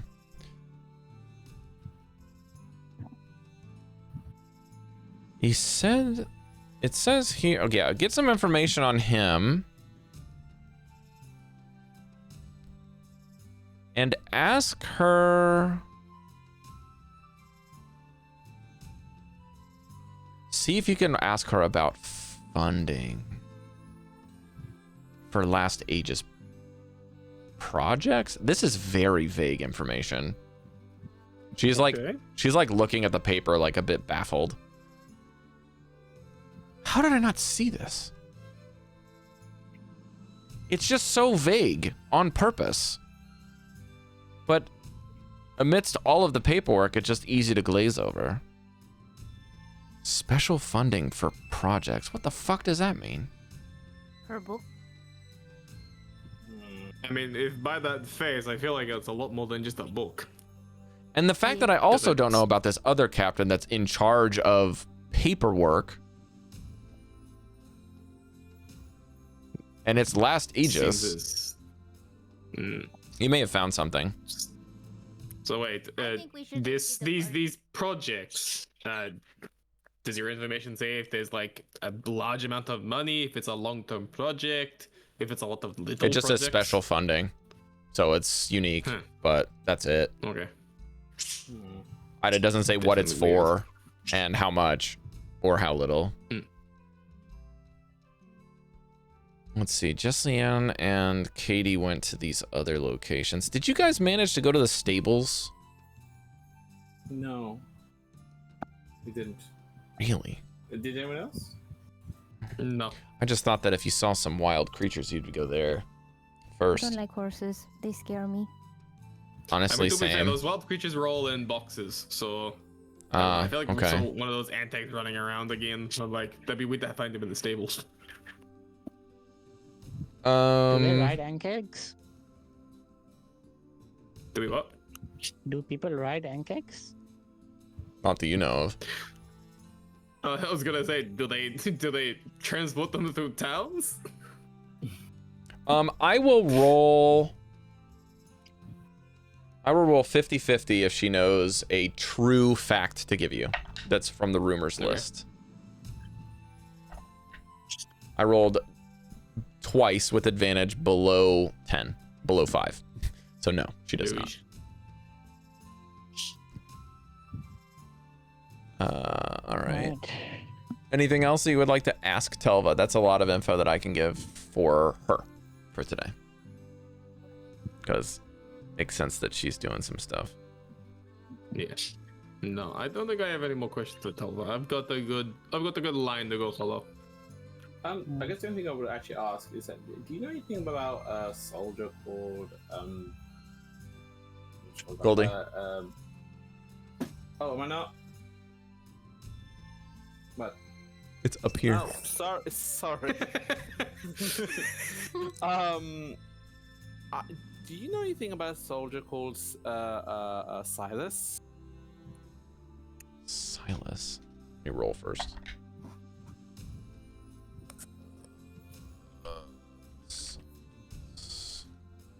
Let's see here. Silas. Ah, here we go. Recruit Silas Vent. Trainee came in today. Signed up after family member went missing. That's all? Okay. He's... Has one brother? What's the brother's name? Do you have the information? Mm-mm. He's Privacy a person laws of and all that. interest. What's that? He's a person of interest, but I don't know how he's involved, just that he is in some regards. Well, I can dig into it if you want tomorrow. Yeah, I don't know if I'm great. going to find much, but you guys are going to be on the field. Anything helps. If I may, with the addition of that, there's that weird, like, missing children thing that Katie sort of sniffed up. I don't know if that's involved, but the fact that there's a weird side thing going on here. Missing children, yeah. Yeah. Let me. I'm going to roll a different dice. 15. Good enough. Let me get a different file. She like leaves the room for about 5 minutes. Comes back. She starts laying down different cities, including Nogvarot and Hupperduke and Zdash. These are all missing children cases, and they're all around the same general month. Do you know what happened during this month? No. The draft. Huh. That's unusually weird. These missing people are qualified as children, you said, right? I mean, that's what Katie described them as from her investigation. They were All of described as these missing kids. children are like on the lowered age for the draft. Okay. We're talking like mid-teenager, like between ages Right. 15 to 17, under 18. They would have been drafted under the new conscription law, and they're all missing. I suppose she could have been describing like that. I think well, this is maybe far-reaching, but what if they're not missing in the sense that they were abducted? That's kind of the line that I was thinking, especially if you have all this. Me too. Draft would be a perfect cover. Grab a bunch of kids and, adopt them into this, whatever the fuck they're being put into. And What if they weren't grabbed at all? What if they volunteered? That too. And they didn't say anything? That's a possibility. The other weird part, I don't know how on earth this connects in any way, shape, or form. But like Katie found, the officer had a plushie that was found, I guess, with the kid or something, and a bunch of them got delivered to the officer's office. Which, in my head, I'm like, that doesn't sound like a whole lot. But I'm like, the fact that it's really tying in to this, and Did you look has, inside of like, them at all? delivered- I looked at Katie. Sorry, I just had a weird epiphany. I never really spoke to Silas. What if his brother is of that age and he is one of these missing kids? I mean, it's worth a look. Well, I don't have any Yeah, information that on would be- Silas, but I have these missing persons cases that are like news snippings that I'm showing you. That's all I have. We're all stationed in the same place to sleep, right? Maybe I can go find him before we go to bed and ask him. Yeah, you can do that. Yeah. I don't know if it's going to tell you anything new, but it's worth a shot. And I definitely was thinking the same thing as Shelva, that getting your hands on one of these plushies, taking a look inside them, bringing them back to us to look. Yeah, why 'cause, didn't you again, get one to bring back? I was never in a situation to grab one. I didn't go to that location. Didn't the captain have They were one? in the... did the Yeah, she did have did one. have one. Should have one. I did. I first kind of weird me being a new recruit taking one from her, but I can certainly ask tomorrow. I mean, you didn't have to take it. You could have just like grabbed it and give it a little touchies. Well, I was trying to infiltrate without making a fuss, you know. She just kind of like shrugs. She's like, "Well, we can't all be good at our job." Okay. You did good work today. Just not everything can be perfect. I understand. It's high stress. I get it. First day on the job. But Katie, I definitely think getting your hands on one of those things, bringing it back to us, even just inspecting it. See if you can find the box. Again, they're not gonna miss one. Yeah, if you can, ask to red borrow herring it. or they're weirdly connected to this. Oh God, what did you say the shape was? It was like a weird dog plush thing, right? Yes, it's like a dog. I don't remember the exact descriptions of it, so I'm gonna just like. Yeah. I want to look over all of these news clippings and just see if that like comes up at all. If there's like a weird mention of like a fucking plushie or some shit. You can roll investigation. All right. That's a 14 plus. Where's my? I don't have my thing up. That'd be smart. Hold, please. I have like 5 or 6 different mission objectives right now. To be fair, that is normal. Investigation is +0, so it's just 14 on the die. There is no mention. Okay. Equally as useful as if there were. Yeah. So I look over. Maybe that part is just nothing. But that doesn't necessarily mean that they weren't told.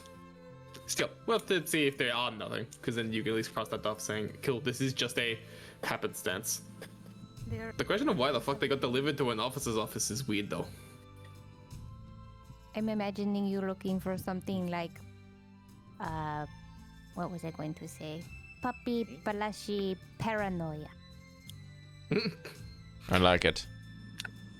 Sales papers. To be fair, I was more just wondering whether or not any story was like referenced. Oh hey, little Jonathan at the age of like 12 got abducted or disappeared, and all was left was his one plushie, and it happens to like correlate. And I'm like, oh, hang on a second, what the fuck? But it could just be a weird happenstance. I am curious why the fuck they've gone to the office though. It's kind of like someone's playing a prank.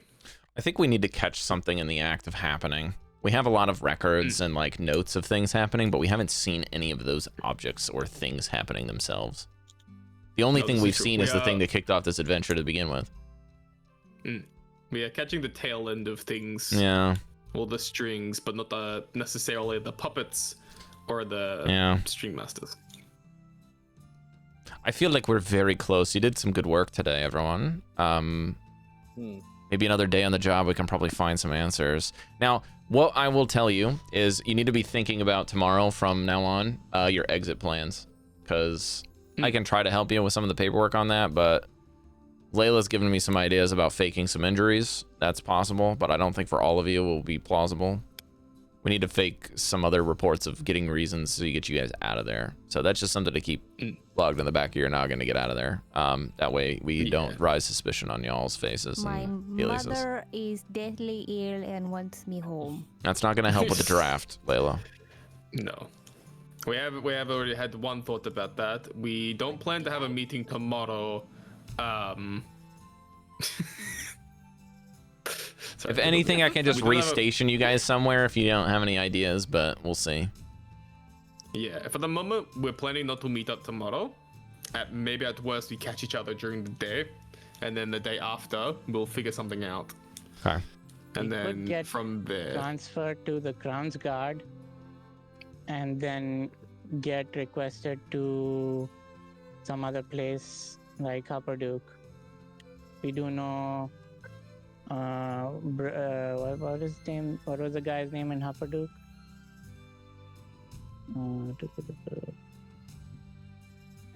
Oh, the captain? Yeah, was it Douchewaddle? No. Yeah, Douchewaddle. Could be, but you just came from there, so it's a bit suspicious. Yeah.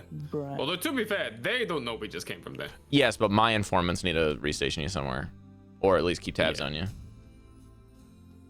Know where you're planning to head, and then I can. Yeah, I mean that's the problem with working for an intelligence agency. Has got to give a reason for something. Doesn't have to be great, but you know, I would like to continue working with you guys. We definitely don't want to be anywhere out of the city in too much of a splintered fashion. Okay. We'll just think on it. It's not that big of a pressure if you don't want to make it there, but if we can make things a bit easier on my job, it's appreciated. Yes. No, I mean, for the moment, we're still early. We haven't even gone to basic training.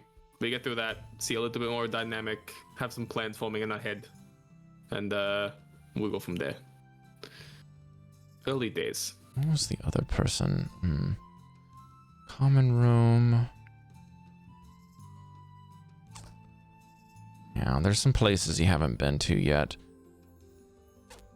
Well, let's gather some more info and then reconnect. I think that's probably the best. Agreed. Agreed. Plans for a meeting tomorrow, or do you just want to do a call in again today? Like today? Tomorrow, unless something happens. Do a call in. You just do the call in again? All right. I was just a call in. Nothing standard. We should only call in if we find something big. What? We want to make sure we're as scattered as possible in terms of, when we're doing these meetings. All right. Well, if you want to pair up next time, it might be advantageous with the exception of Dante. I think Dante might have to fly solo with the Aegis because no one else has kind of befriended them. But besides that, I think Layla, Caidi, Jesliann, Shifa, you can probably pair up tomorrow for scouting. Cover each other's butts a bit, assist each other. See if you can get some better investigations working together. It's always better to go in those ways. I can Covered a lot of ground. conveniently find a place to rest by Caidi, and then it's like, oh, we're bunk buddies. That works. Wouldn't they be sleeping different, like they're in Aegis and we're not Aegis? Crown's Guard and we're in Righteous Brand, right? No, me and you are Righteous. Oh, I thought Caidi was too. Wait, Never mind. I'm Crown's Guard. Never mind, then I won't bunk with you. Sadness. You're not one of us, you don't go here. More sadness. All right. Well, I should probably get you out of here and get you back to your barracks and resting quarters for the evening. And we'll start tomorrow on a fresh day. Before we do, can I borrow Layla and head into the other room with the silences for a minute? Yeah, for sure. a little bit. Sure. Excellent. Layla, with me, please. Sure. You can totally borrow me because I am not moving. When I'm in there, I sit down, the door shut, and I'm just like, I need you to give me every single fucking piece of information you can think about the menagerie cost, about your time living there, about everything, because I don't know shit. Oh, I thought you said market. Okay, so I'm not from Menagerie Coast, I'm from Market. But I have traveled through Menagerie Coast, so I can tell you what I know from traveling through. Please, anything. I have never stepped in that fucking part of the country in my entire life. I need any piece of information to bullshit my way with these guys because, dear God, if they ask me, I will be screwed. There is a lot of influence from Market there. There are there's lots of Nosh and Marquesian people there. The Nosh are like the indigenous, they're like the people that Market tried to, come in, go into a new territory to live, and they're connected. So yeah. So lots of. There's a skyport. Do I need to roll for anything else, Rob? No, that's good. I'll just say that you can share enough information with him that he can use. And the quote because we need to wrap up. And there's this. Yeah, literally, this is just like everything. Give me that point. Let me go. Yep. Yeah. All right, guys. That's gonna do it for today's session. You guys will start bunking down, going to bed. Awesome. Next session will start in the morning. I'll get a tentative schedule ahead of some possible dates that we can meet for D&D, and we'll go from there. Awesome. Probably won't be until next month, Sunday yet? likely, but yeah. Yeah, it's all. Yay. Bye. FYI,